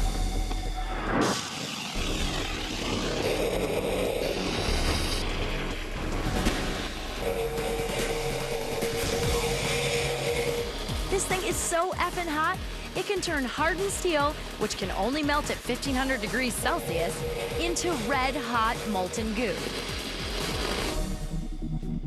There you guys go. There's your safe right there. I'm impressed, man. All I had to do was cut along right here, spend a little bit extra time on the locking mechanism, and that's it.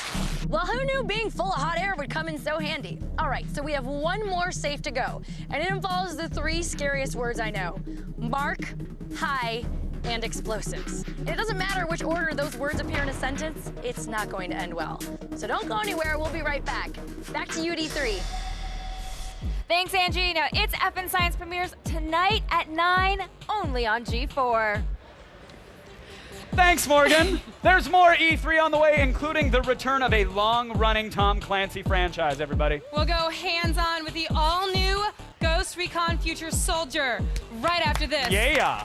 You can go ahead and cry now. It's that awesome.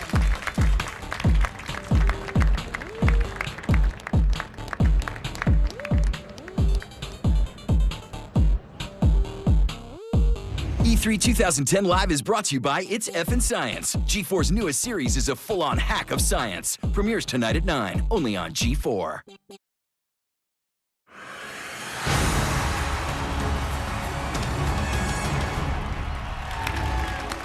All right, guys, welcome back to E3 2010 Live. We are bypassing the whole standing in line business and bringing all the games straight to you. You are welcome. Yes, be very thankful. Our next hands-on demo brings the return of truly a blockbuster military series. It's Ghost Recon Future Soldier.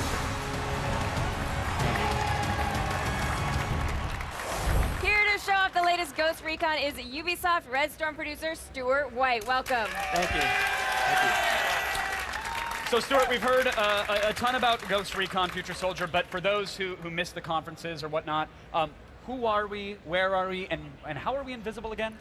How you're invisible is a technology called optical camo, which we're really excited about. I'll go into a little bit more detail on that later. What we're doing in this particular mission is the Ghost is a 4-player squad. You know, they're there to take down the bad guys. It's really all about inserting into a space that has some global conflict associated with it, and making sure that the Ghosts are there to put bullets through the back of people's heads. Definitely. That's what they do best. Yeah. And then, of course, how much teamwork is going to take place in these co-op missions? Well, the thing we're most excited about is 4-player co-op through the entire campaign structure. Yes, so, thank you for that. Thank you. I'm a huge co-op gamer, so if we can't amass 3 friends, if I can't pay people on Craigslist to pretend they like me, will the computer control them as well through the campaign? It will, in fact, yes. Okay, but let's get back to 4-player co-op, working together. Yeah. What are the tactics? Yeah, so it's all about working together, talking to each other, making sure that when you take that shot, that everybody is in sync. Hey, I'm going to do this. Where are you guys going to be? If you don't have, really nice synchronization, your plan is going to fail pretty quickly. The Leroy Jenkins of the squad. Yeah. Is this something like if you don't have headsets, you're not going to win this, you're not going to get anywhere? Is that how you might need a headset for this game. Yeah, that's okay. I mean, encourage the cooperation and the teamwork. Yeah. Now, what about, I always love Tom Clancy games because they're rooted, like you said, in actual technologies and whatnot. Right. What are some of the gadgets at our disposal in this game? So I was talking about optical camo a little bit earlier. Right. Again, the nice thing that we have as far as contacts, we have a lot of military organizations that work with us. We have some insight into what they're working on right now, and we kind of take that knowledge and we say, what's that going to be like 10 to 15 years from now? Optical camo really is it's a nanotechnology built into the fiber of the suits, so it's kind of bending light and kind of allowing you to have that sneak. That's going to be at Baby Gap in 15 years. Yes. Yeah. Oh, it's a terrible thing to give to children. Very bad thing. Terrible. Now, is this something that I'm going to be able to keep on for a long period of time, or, I mean, you see them in the demos kind of cycling in and out of the optical camo. Is there a limit, or how does that work? Well, first of all, the enemies will have counter technology that they can employ. Whenever you run or sprint, you'll turn it off. Also, whenever you shoot, the optical camo is not going to engage. It is a technology that does have some drawbacks. And finally, it will have a power meter associated with it, so it's not over powerful.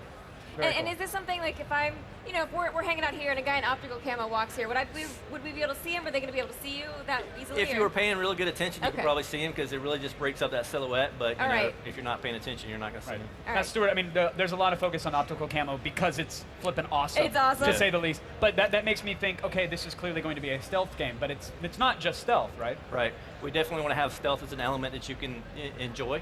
But we also want to give the action player everything that they deserve. So it's really going to be a choice. Do you want to go stealth in the situation, or you want to go ahead and light things up to bring some firepower to the party? So the missions aren't necessarily defined, okay, this is a stealth mission only. It's Right. more of a, okay, how are we going to play this squad? Right. Yeah, it's really up to you. It's your choice. You want to go stealth, or do you want to go action, or you want to go somewhere in between? I want silencers off and I want blood painted everywhere. That is how my squad That's will my roll. choice too. So. Yeah. Now, is there a big sort of overarching story, or is this a very mission-based structure?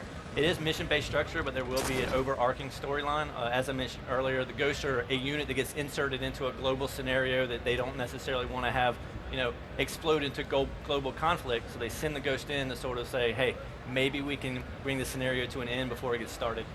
And co-op is great, but when I do want to, I mean, obviously I'll team kill because that's how I roll. Yeah. But will there be competitive modes online as well for me to actually kill my friends? Definitely. We're going to continue the franchise of having really nice adversarial encounters.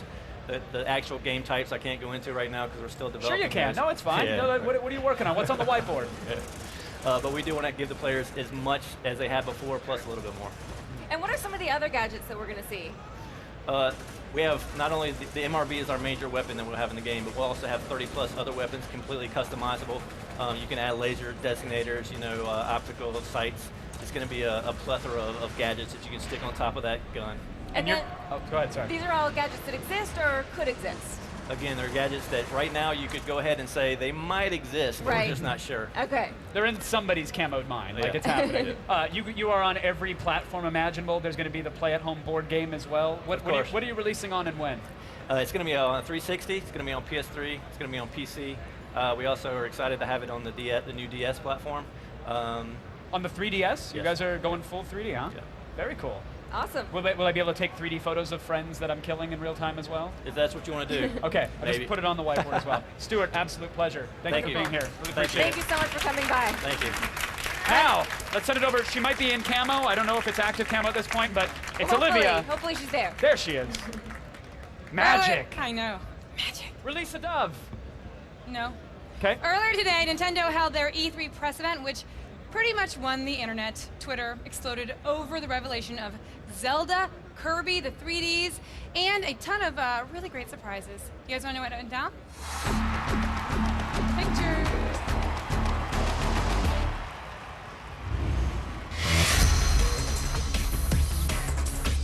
This is the best week of the year. And you can see the sword following my movements one-to-one. Today, we want to first introduce you to titles that are squarely based on this goal of universal appeal.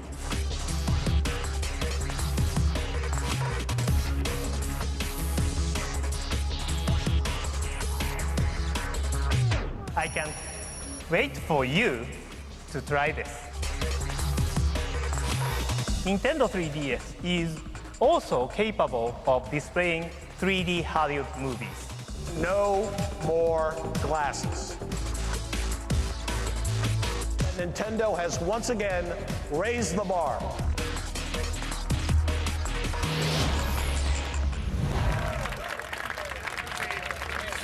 Yes. Absolutely. All the best E3 2010 clips, anytime, anywhere, right on your phone. Get more info at G4TV.com/mobile. All right, after the break, we are going to talk with one of the creative masterminds behind Mass Effect, Dragon Age, and Star Wars: The Old Republic. Yes. BioWare's Greg Zestruk will be on our stage in just a minute. G4's live coverage of E3 2010 continues right after this.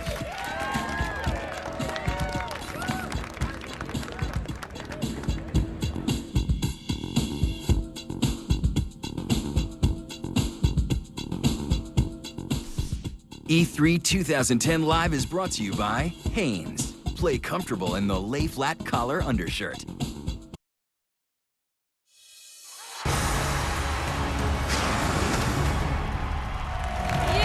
peaked too early. We peaked too early. It's a delicate time when to start the applause. Can I just say, E3 is so much fun, and it's so much fun standing with you. I've Well, missed you, thank and you. I love you. I know, and you're welcome for the opportunity and the privilege. Hey, welcome back to E3 2010, everybody. Yay! Yay! I think it goes without saying that we have the best booth on the show floor, We do. thanks to Miss Olivia Munn. No, thanks to the suit. Look You're at right. that. Look at You're right. dashing Thank man you. right there. What's up, Banana? The Republic of? Okay. We're here all week with the biggest. He might not be here all week. I'm not. Good night, everybody. No, get back here. We've got games and trailers and news and basically whatever else comes up, we've got it. You won't see live coverage like this anywhere else. You might as well just keep it on G4 and just let it sail. That's right. Let her ride. Last year, Activision branched out for a new approach to music games and released the mashup-based DJ Hero. I have it. Do you? It's Do you- fun. do you I remix? I'm At home? pretty special. You throw 'em just so down? you know. So what you do is you dust off those turntables because a follow-up is in the works. Let's head to the floor for a closer look. Remix.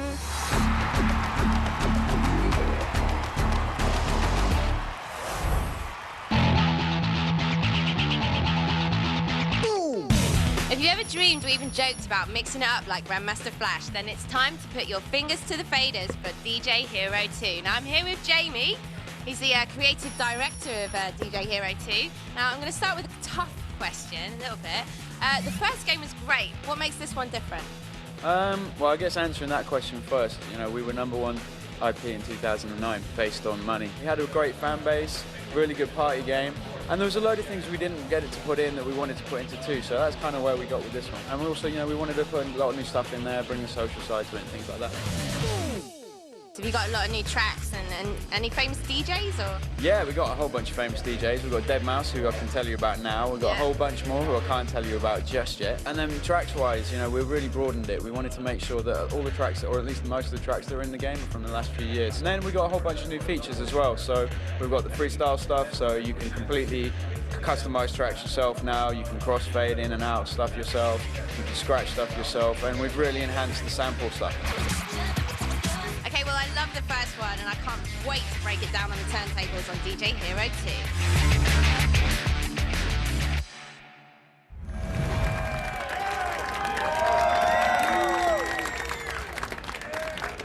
2. In 1995, Greg Zeschuk decided to ditch his career as a doctor to pursue a more noble profession, video games. He and his partner Ray Mizuka formed BioWare, which went on to develop hugely successful franchises. You may have heard of them, you know, Baldur's Gate, Mass Effect, I know, whatever.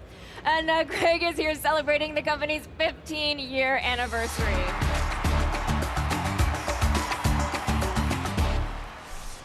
Joining us now is one of the aforementioned doctors. Greg, thank you so much for coming. Absolutely.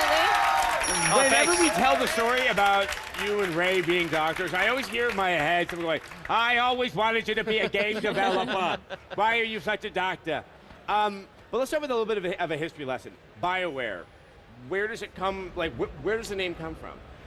The concept behind the name is that there's a little bit of a play on us, the fact that we were doctors, but also we want to create the human-machine interface, and that was kind of the concept of BioWare from the beginning. It actually didn't have anything to do with the medical stuff we were doing, so it's just like people and computers put together in a lovingly way. And we should tell people, what kind of doctors were you guys? We were kind of family and still medicine. are, I suppose. Yeah, sort of. I lost all my license, but that's a whole other story. Okay. But no, though, Ray actually did quite a bit of emergency medicine, worked in small towns. I was generally family doctor, and believe it or not, eventually did a lot of geriatrics, which is kind of interesting, you know? Yeah. All right, It's so kind of the opposite of video games, actually, geriatrics. Yes, it is. All right, so we'll go back to video games then. How do you account for this sort of rise of the Western RPG with games like, you know, Dragon Age and... Well, I mean, we've actually always evolved. Like, one of the things we've really never stood still in what we were building. We always try to make everything better, always try to improve things. You look at things like the story. We've, like, I was telling someone earlier, we've spent like 15 years honing the craft of telling stories. And again, guys like Bethesda have made, you know, it's incredible when you get into like the environment of Fallout 3. You're in destroyed DC. It's crazy. And so we've all been honing our craft and kind of working on it and just pushing the envelope. Actually, going back to the talk of doctors, it's because of sort of your personal relationships that you have with your patients that helped inform, you know, the very unique BioWare aspect of, you know, the good, evil, and how you interact with characters. Yeah, you know, I think it largely, I mean, it was something that just appealed to us. Like, we always felt like story was something that drives everything, like music, reading, like film, theater, everything's about story. So we thought, well, we should drive that in video games. That seems to have worked for the last 2,000 years. So we thought, let's do that. Now, do you have any sort of ideas about the future for these really popular, beloved franchises, Dragon Age and Mass Effect? Oh, we have some ideas, but don't necessarily talk about them. Okay, what I was going to comment on is, I think it really was significant how you imported your save from Mass Effect 1 and Mass Effect 2 and carried through, to the point where many people are now looking at other sequels and finding them to be lacking in not being able to do that from the previous achievements? I mean, is this something that you think might almost become sort of a mandate for not just BioWare, but for other games? I think, I mean, it enhances the experience. I mean, the key thing was really, it personalizes the game, it extends the life of the first game, and as long as you want. I mean, we'll probably, if we were doing a Mass Effect 3, even though we announced a trilogy, we'll probably, we'll see. Years ago? Yeah, I don't know. It'll make the whole game seem like one unit. I think the interesting thing, though, is you don't have to do that. Like, we can populate, your game and everything else, but it's something that, for the people that are big fans, it really enhances the experience. Also makes it incredibly stressful when you're trying to make a decision, because the impact is going to be... Just be mean. Everything's easy after that. Yeah. All right, so you guys have some sort of Hollywood projects going on. You have Dragon Age cartoon, maybe Mass Effect movie. Are you guys going Hollywood? Oh, don't I look Hollywood? Very Hollywood. Yeah, very. Well, I know it's not really true. Sorry, that wasn't my phone.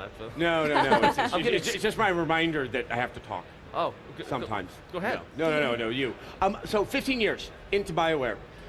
What are the next 15? Are there going to be another 15? Are you aiming for that? Yeah, I mean, I think we think really long term. Like, we love what we do. I mean, it's interesting being part of EA because we actually now have this certainty of like how our games are getting published, and we also have the support of this gigantic company, and they've been great. And so, we look forward, and I mean, who knows? I mean, there's all kinds of stuff. Like, I mean, consider where we've gone from. Like, you go back to like Baldur's Gate, we had like 16 pixel characters, to like Mass Effect 2. There's 16 pixels on like Shepard's eyeball glint. It's gone to the point where we've had these incredible digital actors that are so realistic. I can't even imagine what we'll be doing 15 years from now. All right, well, we can't wait to see. All right, Greg, thank you so much for coming by. Congratulations and we on have to see 15. another 15 years of really great games. With Little Big Planet 2 now, if you thought the first game allowed players to create original content, you actually will not believe what you can do in the sequel, besides building World 1-1 from Mario. I mean, we get it. You can stop it, people, please. You'll get all the details when G4's coverage of E3 2010 Live continues.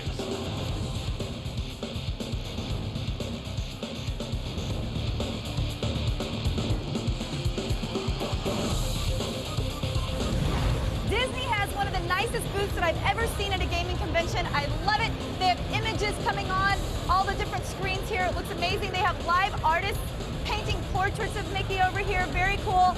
And they also have, of course, the Tron booth. I love it. With a life-size light cycle. I think I might trade in my Prius for a light cycle, although I don't know if it comes in a hybrid. Anyhow, more from the floor coming up. E3 2010 Live is brought to you by Burger King. Burger King is open till 2 a.m. or later. Don't go to bed before the king.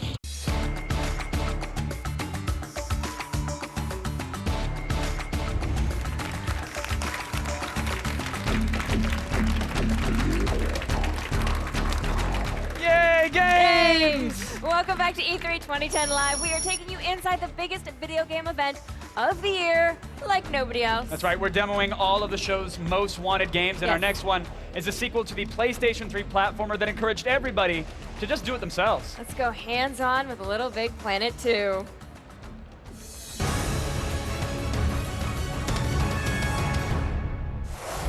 Here to show us Sackboy 2.0 is Alex Evans, co-founder of Media Molecule. Thank you so much.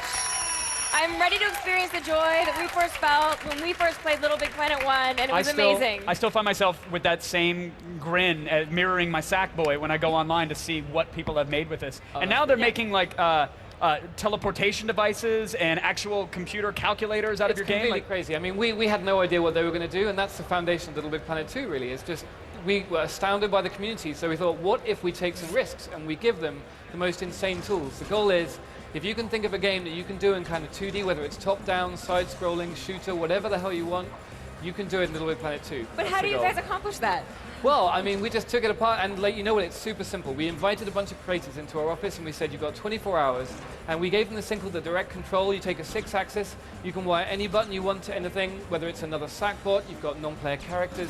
We've just gone crazy. We've basically thrown a ton of new features in the game. That must have been like herding cats, having that many creative types in a small area. Oh, and it was crazy. And they did 24 hours. I mean, I bailed. I went back to a hotel for 2 hours, but they were just creating. And the fun thing is you can even do voice acting now. So you can record your own moves, you can like have Sackbots, all those costumes that you may have in the first game, you can bring in.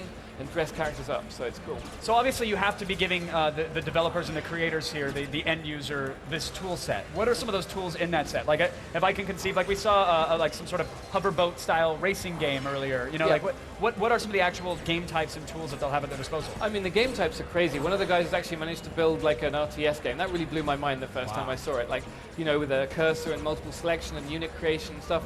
But the real point is, it's boiled down to building blocks. We don't know what people are going to make because we've given the basic pieces. But what's cool is the creators can share bigger and bigger pieces. So if you make an amazing vehicle, you can stick it in a bubble and share it with people. So we don't actually know. That's the terrifying thing. We don't actually know what people are going to build with this game. And Mark, our creative director, said, I want a new genre. Like, creators out there, please make a new genre of game with this. Because incredible that they're using a genre of game to make an entirely new genre of game. Exactly. Very meta. Because it did just start out as a platformer. I mean, when people first saw Little Big Planet, they're like, oh, it's a platformer. Yeah, exactly. And we started with platforming, and in fact, the game opens with platforming with some new enhancements like the grapple hook, you will see him playing behind us.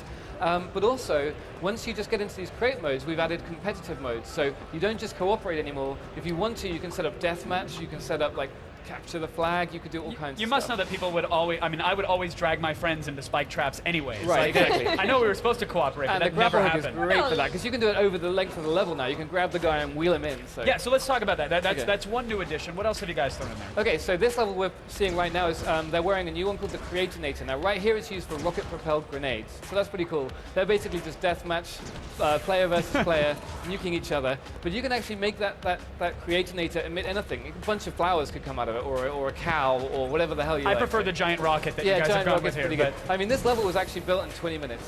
That is 20 minutes work in the new tools. It's pretty cool.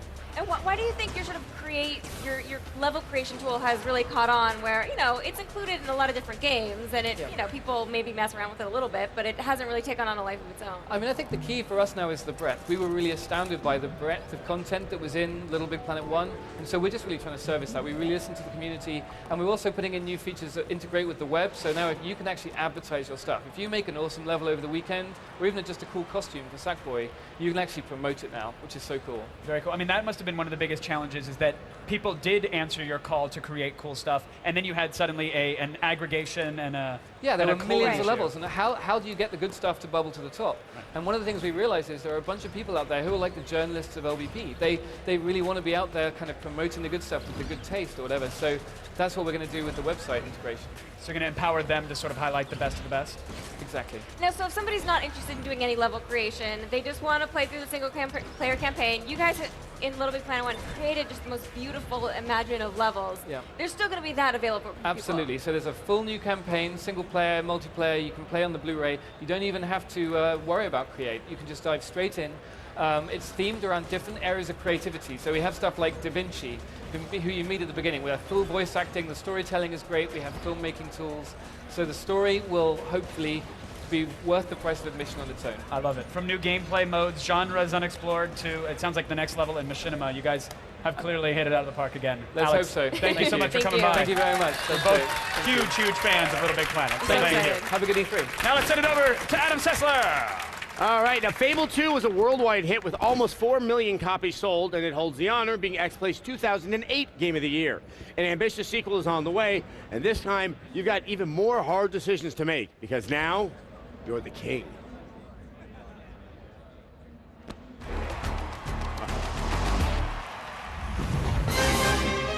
I'm here with Peter Molyneux, the creative force behind Fable.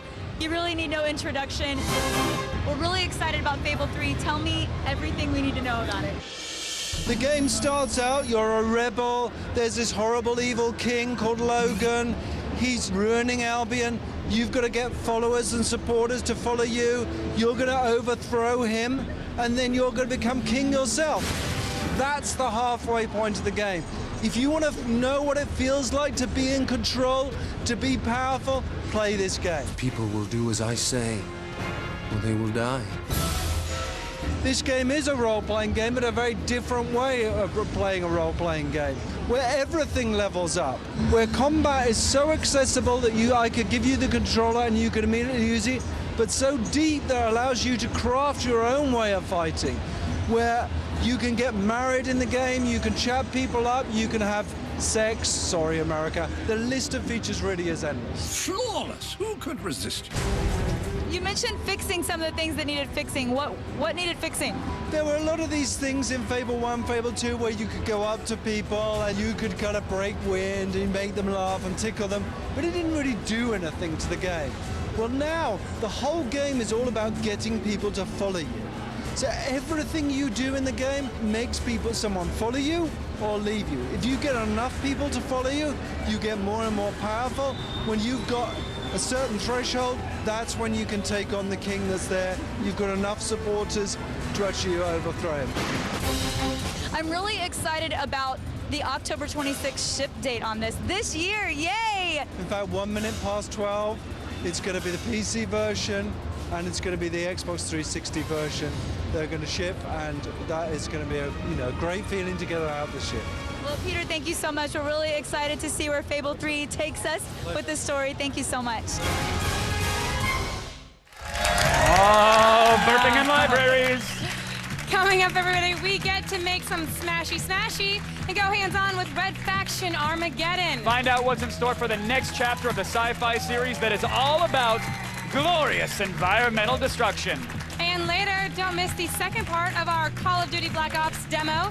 Goodbye, Hot Jungles. Hello, Cold War. Hello. Hello. All that and more when G4's live coverage of E3 2010 continues.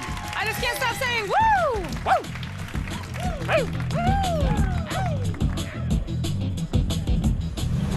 E3 2010 Live is brought to you by the all-new G4 iPhone app. Now get up-to-the-minute gaming news, reviews, and videos. Available free in the iTunes Store now.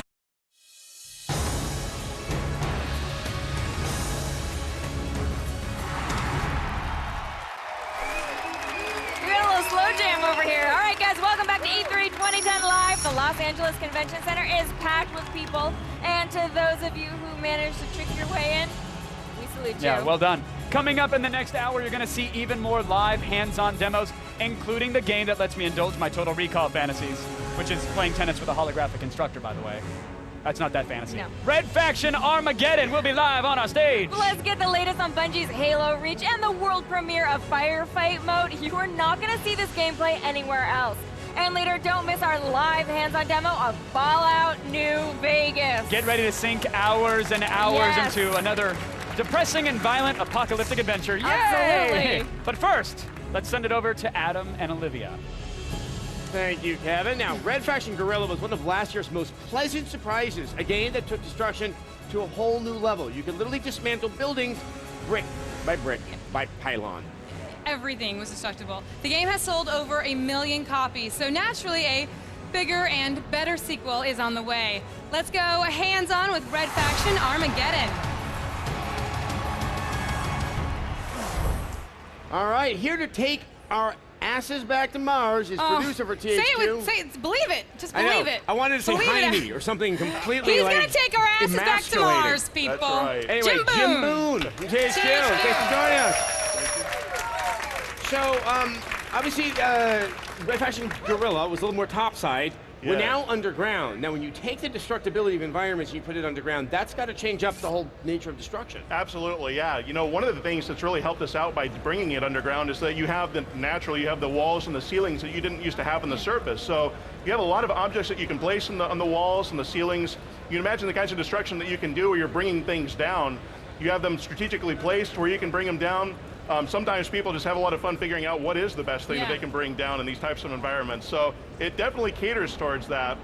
Well, when you were creating the game, how has the increased destruction affected your level design? Because once they destroy everything, it's just there. It's there. Yeah, it's been really actually pretty interesting. It's the 4th game now that we've done where we've been working with destruction, and it is a challenge to do it from a design standpoint.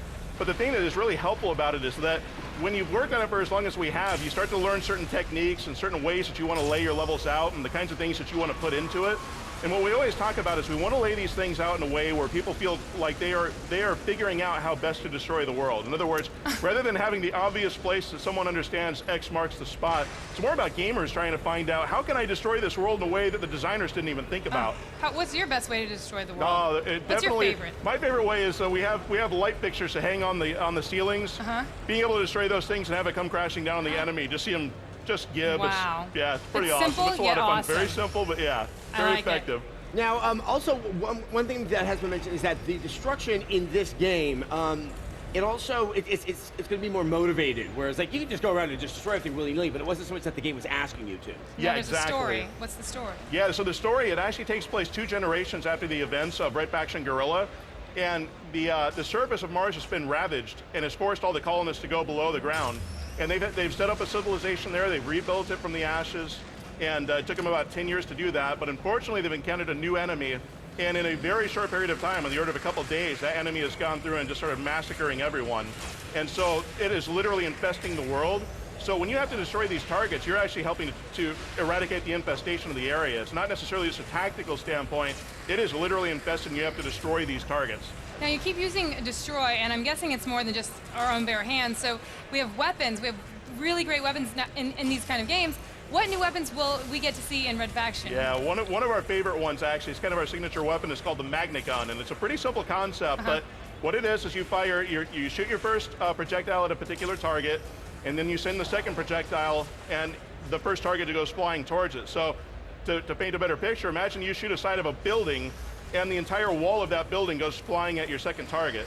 It's the kind of thing where only the destruction engine helps us be able to do those sorts of things. That's motivating destruction right there. You have one that destroys and also creates environment. Yeah, so another item that we have is awesome. They're playing God here. Exactly. You destroy it and then you build it back up. And then you can rebuild it back up, exactly. It's like a boyfriend. I'm going to tear you down and bring it back up. Exactly. So that way you love me.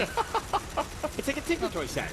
Yeah, right. Just like terrible Tinker Toys. Anyway, how does it work? Wait, what is this? So it's a nanoforge, and it's a device that was actually seen in Red Faction Guerrilla, but over the 2 generations since then, they've actually been able to work with this thing and build it up.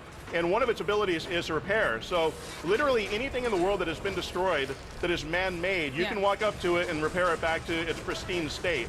So you can use that to repair things that are something that's been destroyed that you need to come back, like perhaps a bridge that the colonists need to cross. It could be something where it is an area where you need to create a small bit of defense. So you create a wall, hide behind it.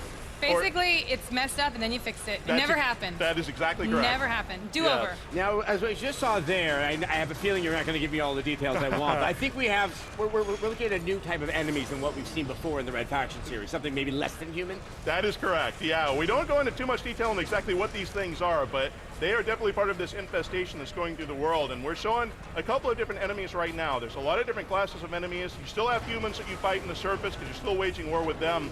But these new enemies are definitely much more sinister. It's definitely a slightly more horrific vibe. And they're intelligent life. Yes. And we're going to find out more what they are when the game comes out, which is slated for... It's March of 2011. Nice. We got a month. I like that. Specific month. Jim, thank you so much for coming by with Red Faction Armageddon. Jim, congratulations. Thank you so much.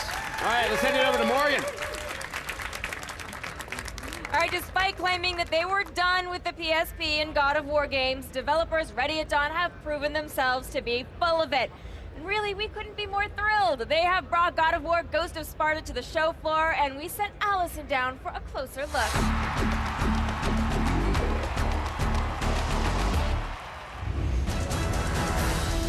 Kratos is back, causing havoc all over Greece again, but this time he is throwing his daggers on the PSP. Let's check out God of War Ghost of Sparta. Now with me is Dana Jan, one of the developers of Ghost of Sparta. Now we have not seen a God of War on the PSP since Chains of Olympus, so what is new this time? We went back and we took this opportunity to make God of War Ghost of Sparta an even bigger, more badass experience than the previous game. It's more bloodthirsty, there's more moves, more action, pretty much everything that you could ever be hungry for in a God of War game. And when exactly does this game fall? Is it a sequel, a prequel, a sequel to a prequel? Good question. The game takes place between the events of God of War 1 and God of War 2. We're going back into Kratos' backstory, finding out a little bit about what tortures him, what haunts him, and the reasons that he's so bloodthirsty for revenge against the gods of Olympus. All right, so when can we expect this to drop, and what's the price point going to be? The game's going to come out later this year, and I'm not sure if the price point's been set yet, but I'm pretty sure it's in line with what other PSP, titles are right now. Now, I don't know about you, but I'm never going to get tired of killing Greek gods, right? I never get tired of it, no. No, they're all going down. after the break. We're going to take you inside one of the year's biggest games. You'll get the latest on Halo Reach and see world premiere gameplay of Firefight mode. Yes, and folks, keep in mind, this is the first time anyone has ever seen this mode in action. Also on the way, part 2 of our hands-on demo of Call of Duty Black Ops, which features an all-new level and combat in the snow. G4's live coverage of E3 2010 continues right after this. And it's good. Yeah.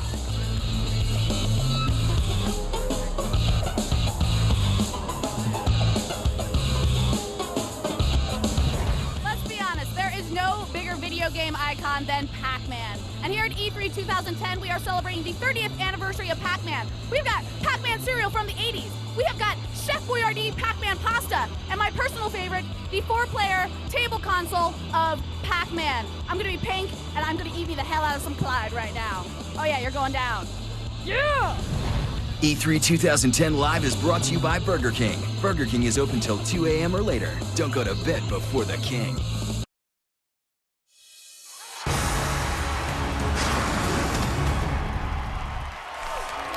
Uproarious applause! Welcome back to E3 2010 Live. Folks, without a doubt, one of the year's biggest games is Halo Reach. Now, Bungie says this will be their last Halo game, so this is it.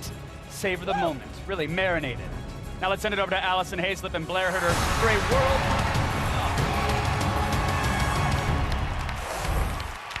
All right, joining us now is Community Director for Bungie, Brian Gerard. Welcome. Hey. Yes. I mean, I think you can tell we are so excited for what you have in store for us right now. So obviously last we saw ODST, but where are we right now in the story? Well, this is Reach. It's the prequel to the whole Halo trilogy. This is a brand new game that sets into motion the whole galaxy-spanning saga that Master Chief eventually saves humanity in. Nice. Now, we saw in ODST that it is actually fun to play a game in this universe without actually being Master Chief. We're seeing something different here as well. Tell me about this particular character. Yeah, so these are Spartan 2s. These guys are not ODSTs. They're definitely still pretty awesome, but they're not quite as enhanced as Master Chief. So they're a little more rugged on the battlefield. Got to rely a little bit more on teamwork and sort of being just watch each other's backs and use their new tools and weapons to their best. Right. They're more the Arnold Schwarzenegger, less Robert Patrick. Yeah, something basically. like that. They're just the older version. Maybe a little bit of Carl Weathers thrown in too. Oh, dude. I like it. Oh, we got a high five. We got a man high five going on right now. It's Predator. It's Predator. Don't worry about it.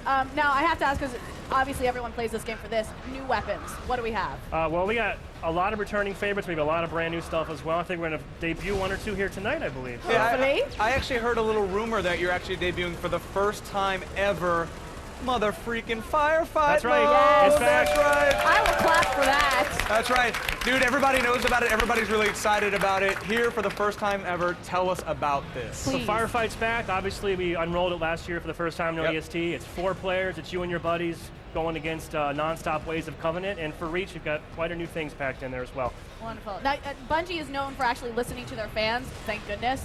So did you guys listen to whatever came out of ODST to...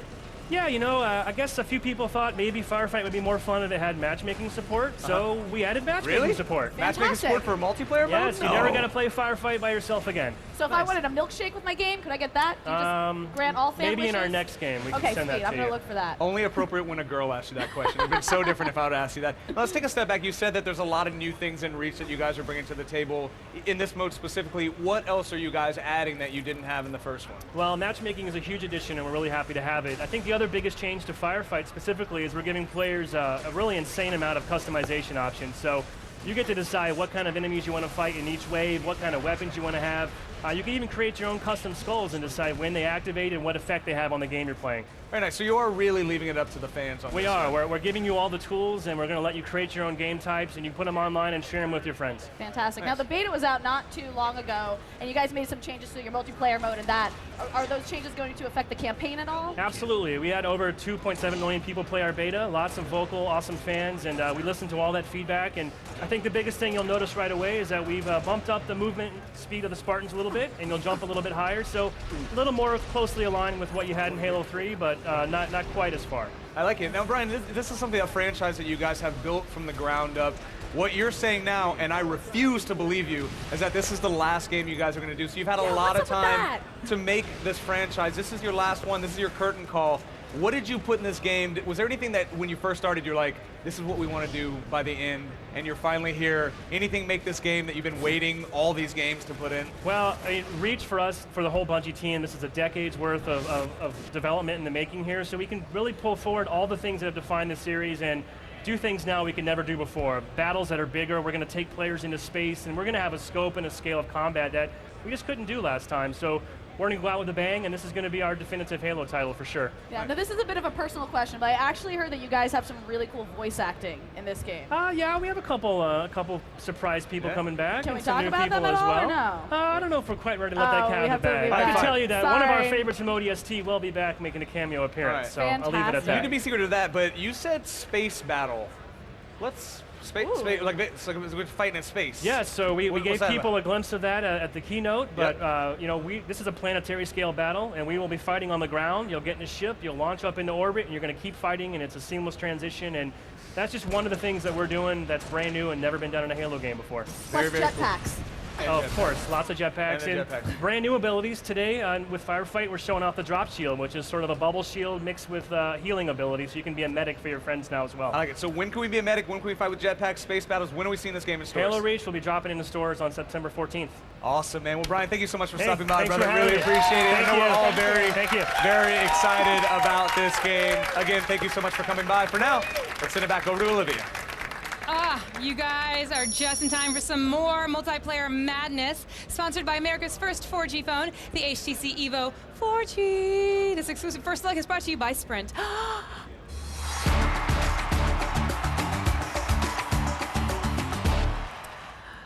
Okay, these four lucky fans behind me are the first gamers to get their hands on Twisted Metal before its release date. But we do have a couple of surprises for them. Earlier, they're just playing, just straight. Now, they are playing for a copy of Twisted Metal and a sweet G4 prize pack. But the stakes have been raised, boys. Are you guys ready? You see what's happening right here? Yes, we raised the challenge for you. The challenge is that you have to play while eating my favorite food, pie, right? And it's going to be with help from our lovely booth babe. So how's this feeling? Is it good? Distracting. What?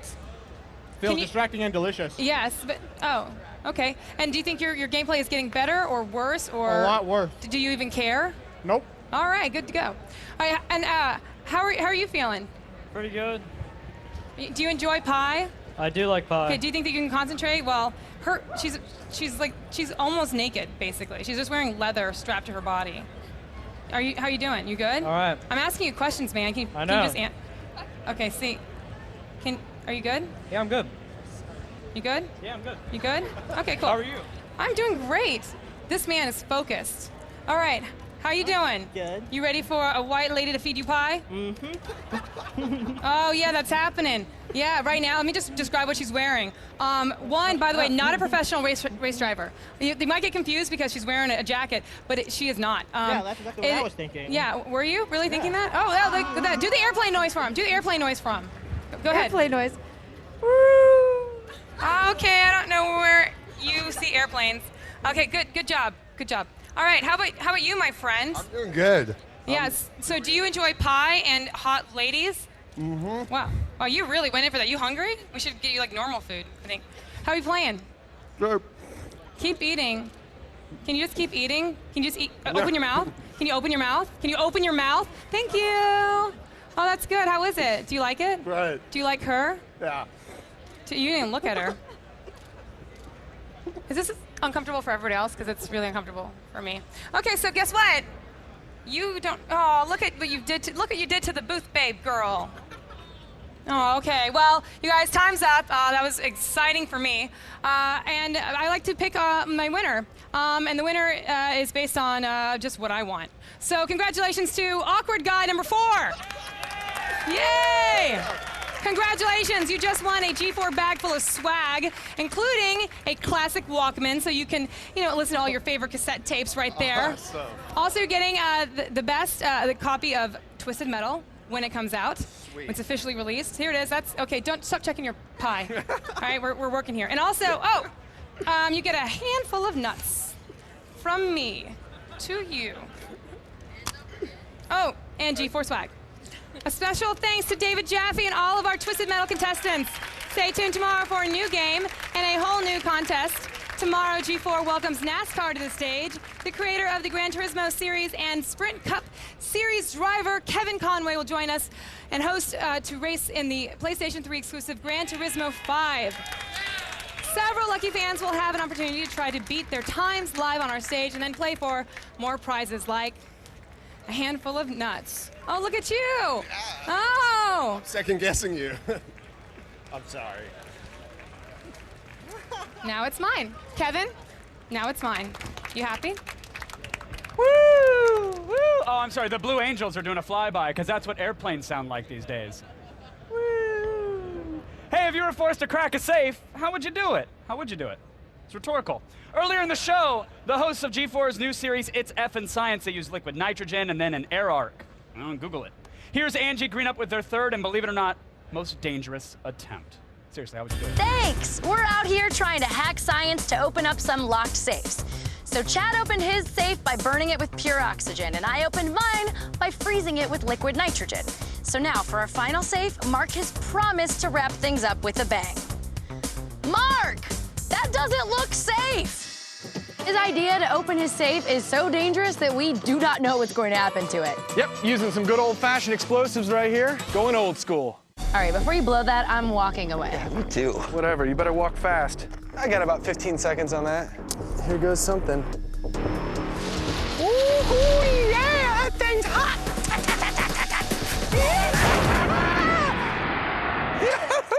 Oh my God!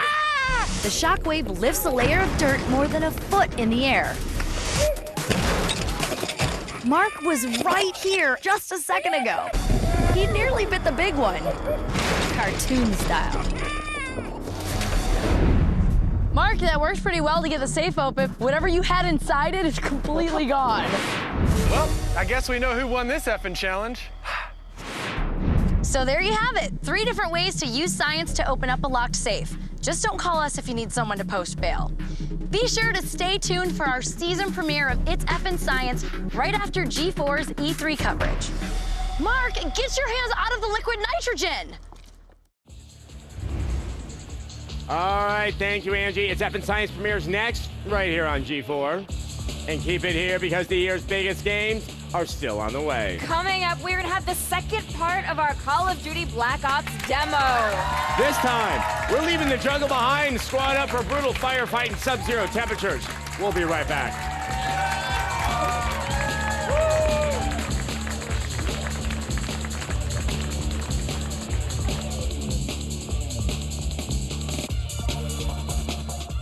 E3 2010 Live is brought to you by It's Effin' Science. G4's newest series is a full-on hack of science. Premieres next, only on G4.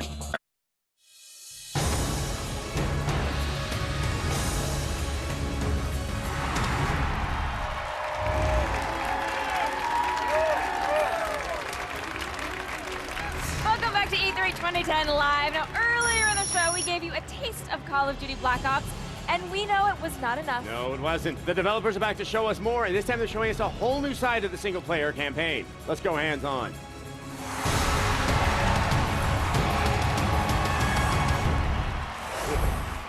All right, guys, here to show off more Black Ops is Mark Lamia coming back with us. Yay. Thank you so much. All right, so what is the first thing we're looking at right now? All right, so the team here is taking you deep behind enemy lines into the Soviet Union. You're in the Ural Mountains. You're actually in an SR-71 reconnaissance aircraft, and you're providing intelligence to your squad on the ground. They're doing a very dangerous black operations, and as you can see, our player here is commanding the squad, and this is something totally different for Call of Duty. Again, we really wanted to give players some new experiences, and so. And so how high up are you right now? That's classified. Probably 60,000 feet. 60,000 How's that? feet. How's no, that? but you're very high up. You're not. You're not like hovering right above the You're battlefield. Like suborbital. You're actually. These guys had to don spacesuits. Right. You're suborbital at this point. Now, what this demonstrates, I think, immediately is, earlier in the show, we saw a helicopter just blowing the crap out of everything.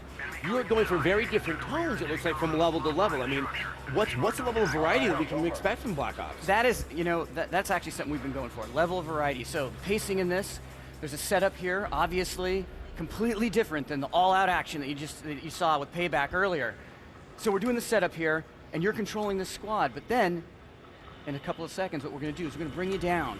And you're going to be able to play right on the ground. And so some of the you've done the decisions setup. now that you've made in controlling that squad, now you're going to have to reap the consequences of that. That's right, that's right. So as you saw, you were positioned here right before this Soviet Spetsnaz squad was coming right before you, and you've been placed safely as they approach. Now, are you playing as a series of different characters from level to level, or is it kind of like a Modern Warfare type where there's 2 or 3 characters and you revisit them? Now, there's going to be a couple primary characters. In this level, you're actually playing two different characters in the same level, right? You were piloting the reconnaissance aircraft, the SR-71, and now you're on the ground.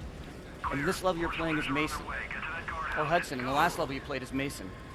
I have to say, I think Kevin commented on this. This game is amazing looking. I mean, this is definitely a step up from Modern Warfare 2. I mean, Snow, I think, is one of those kind of Rosetta Stones of showing like good graphical design. It's got to be perfectly shiny in some spots, and it's got to feel right under your feet. You know, this is a testament. The environments art team. And okay, so you know, he has the crossbow. Are you trying to have like really awesome weapons that are also sort of time appropriate from the Cold War era? Yeah, you know, this is actually inspired by a couple things. One was when we talked to some of our SOG, they told us that people would actually choose the bow and arrow to go out with. So we felt like in this particular mission, we needed to go out with the bow and arrow as well. And this is the AUG, which you know, these guys would have well in advance before this was ever manufactured and mass distributed. Okay, looks like that they're lining up because they're going to do a rappel here. Yeah. And so, but you're going to have basically the standard weapon types that we're going to be used to. We're going to have a sniper rifle, and we're going to have a shotgun, and we're going to have the crossbow, like things like that. But what you don't expect is, you know, these Black Operations unit, they could outfit themselves, and they would have modified weaponry and ammo. This is almost vertigo-inducing. Yeah. I've seen this before, and I know something very awesome is about to happen, and I'm almost sitting here, sick with anticipation. So yeah, you know what? The rappel is an actual gameplay element. It's not just a press X event. There's tension in it. There's timing. Again, it's all about pacing. It's the setup. And what do you think that fans of the series are going to be most excited about? Obviously, this series has a lot of diehard fans, and sometimes fans don't like change so much. But is there something that you guys think that they're really going to make the fans embrace change? I'll tell you in a second. All right. I don't want Watch this. Oh, you don't want to ruin it? Okay, let's see. And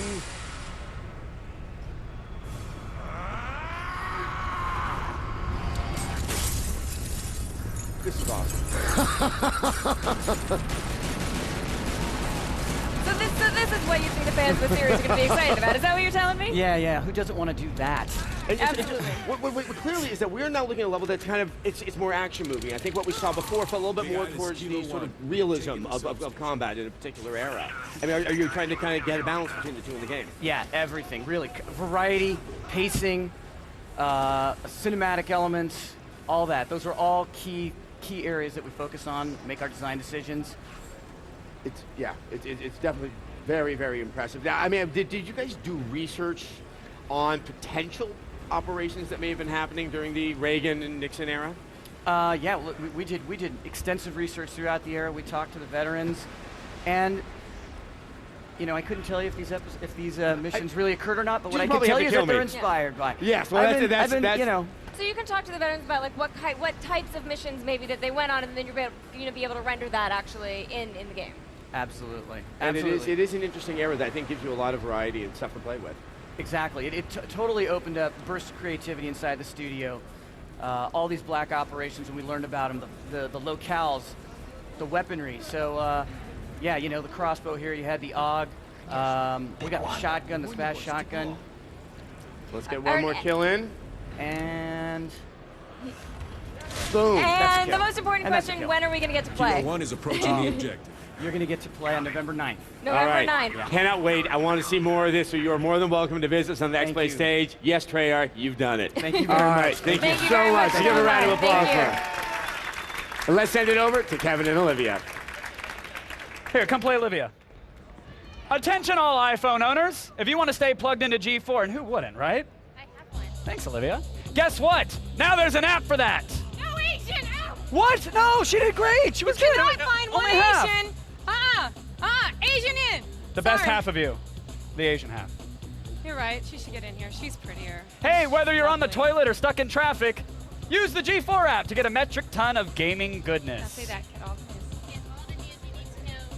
Yeah. You gotta get a mic in there, Olivia. And cheats for all The latest. games. And here's the best part. What's the best part? Totally free. It's totally free! Just download the app from the iTunes store and be prepared to have your mind blown. You don't get paid for this, by the way, I'm sorry. Hey, get out your Pip-Boys and bobbleheads. We have a huge game coming up after the break. What is it, Olivia? We'll have a world premiere hands-on demo of Fallout New Vegas. Yes! Yeah, very exciting. Get ready to head back to the wasteland. Right after this. Asian, thank you. Well played. Well played. They're like,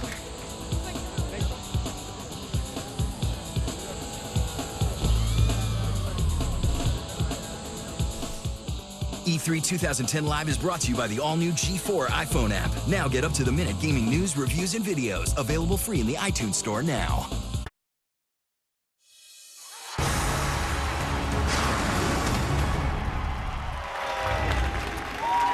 Welcome back to E3 2010, folks. We are live and about to do something very near and dear to our hearts. We will go into vats and shoot someone in the face. It's one of the many fun things to do in Fallout New Vegas. Here it is, folks. We have a world premiere hands-on demo right now. And here to take us back into the wasteland is Project Director at Obsidian Entertainment, Josh Sawyer.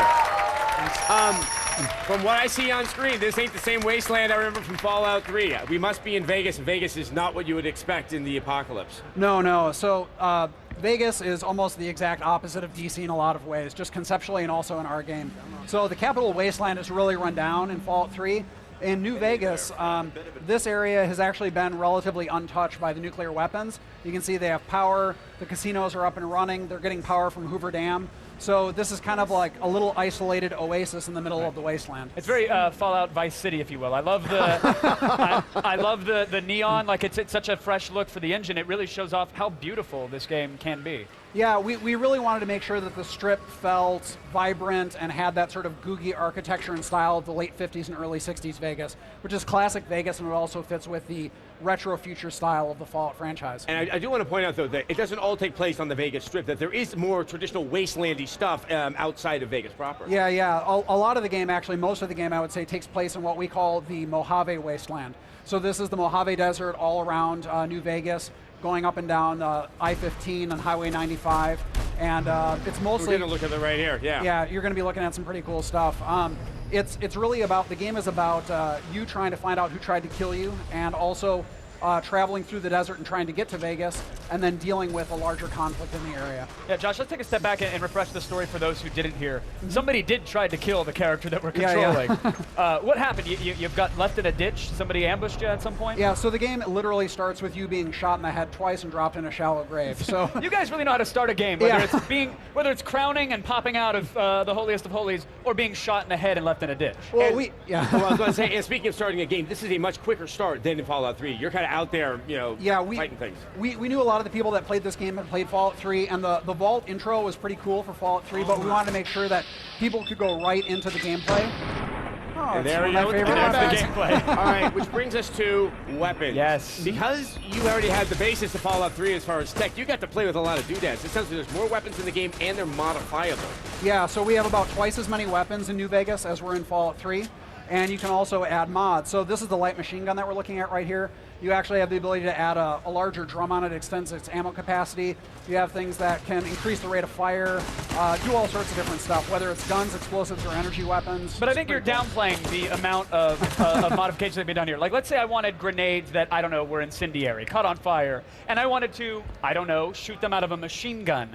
That is a combo I can actually make happen in your game. Yeah. You can take the grenade machine gun, you can put the high-speed motor on it so it fires even faster, and then you can put high explosive variant grenades in it. So, yeah, you can do a lot of stuff with the weapon system. Now, what's the economy behind that? So you can't just do that willy-nilly and have these crazy powerful weapons. No. So obviously you start with your sort of basic weapons, and then you can buy mods at various stores throughout the world. You also have the ability to craft, handcraft ammo. You can make hand loads at reloading benches and stuff like that. So it's a combination of buying from stores and also crafting within the game. Now, Josh, one of the huge aspects of Fallout is, of course, dealing with companions, and you guys have sort of streamlined that operation with the companion wheel. Yep. So the companion wheel is a way that we allow the player to very quickly deal with the companions. You can see it right here. So in Fallout 3, you had to do it through conversation. It was a little slow. So this allows you quick access to all the main things that you control on your character. So it's nice and streamlined, but we still have really rich dialogues with the companions, and each of them has their own sort of quest line that you can go on. So we really feel people get a lot of value out of them.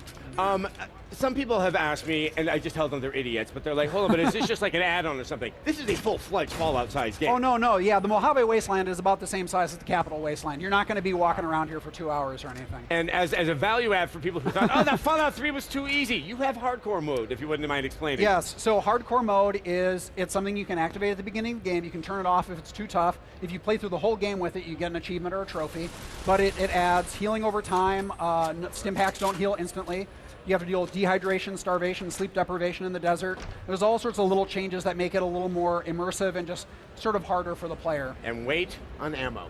Yeah, weighty ammo, exactly. That makes a big difference. All right, so...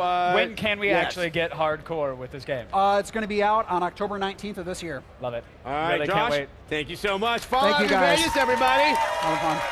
Thanks. Thanks for coming by and stealing another 60 hours of our lives. Yeah, really appreciate it. All right, Olivia? Hey guys, you guys at home, you can see all the best E3 2010 clips anytime, anywhere, right on your iPhone and iPod Touch. Download the G4 iPhone app now at g4tv.com/app. Believe it or not, we've still got more live E3 coverage on the way. I know, you're welcome. After the break, Bike Messenger turned superhero Cole McGrath makes a big return. We'll have the latest on the PlayStation 3 exclusive Infamous 2 right after this.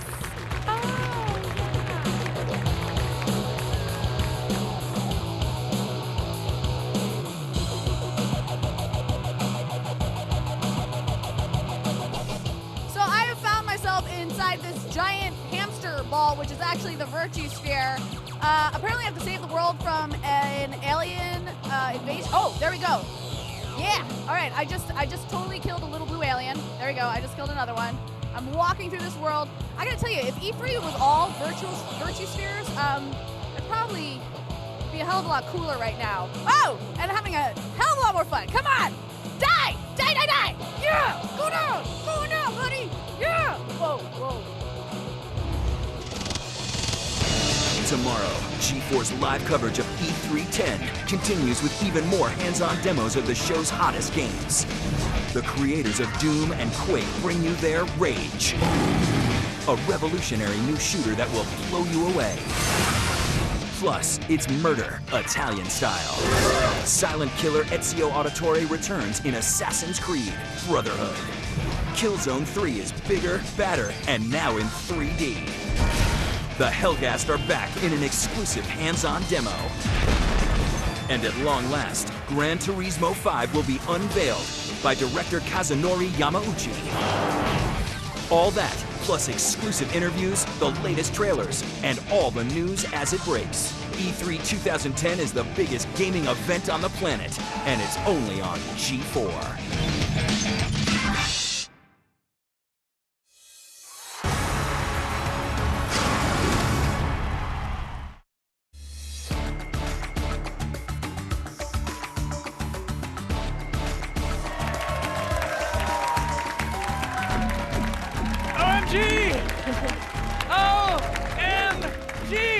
Welcome back to G4's coverage of E3 2010 Live. We are coming to you from the Los Angeles Convention Center. Yes, this place is packed with people and the air is thick with bacteria and lots of Portuguese sweat. Yes. Really, it's the nerd plague going around here, and I'm sorry. You just have to sanitize once in a while before and after you touch the controllers. Yes. All right, this afternoon, Sony showed off plenty of new games during their press conference. One of the standouts was Infamous 2. Yes, now for the latest on Sucker Punch's superhero sequel, here's Alex Simwise with a floor report.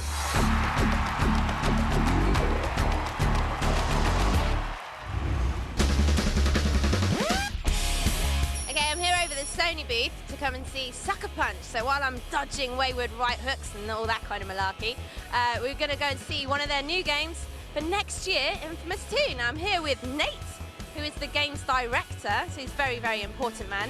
And I hear there's been a redesign on the main character, Cole. Well, you know, when you're working on a sequel, you get an opportunity to kind of res up all kinds of things. The engine, the way that we put together missions, and that includes characters, but of course, got like a year to go, so we're still working.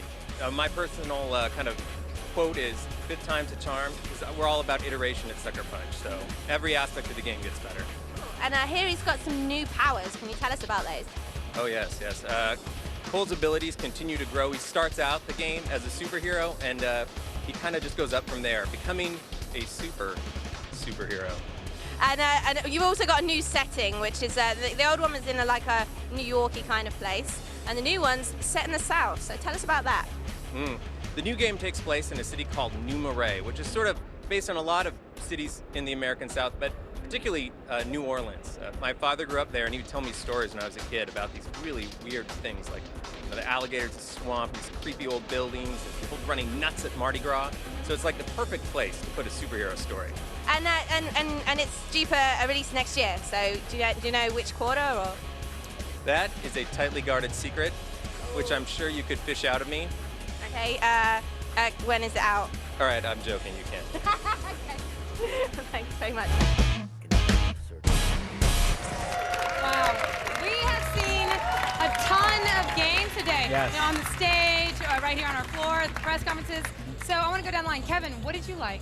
You know, they asked us our favorites, and I had so many, and thankfully you guys are going to chat about all of them. So I actually went with Bulletstorm for today because I was taken by surprise. I love a good hardcore first-person shooter. I also love a game that doesn't take itself all that seriously and has a sense of humor. So to combine the two is a refreshing treat in this day and age of let's be all so serious about the fact that we're shooting people in the face. So I enjoy it. I like the combos. I like the system, and graphically it looks incredible. So Bulletstorm for me.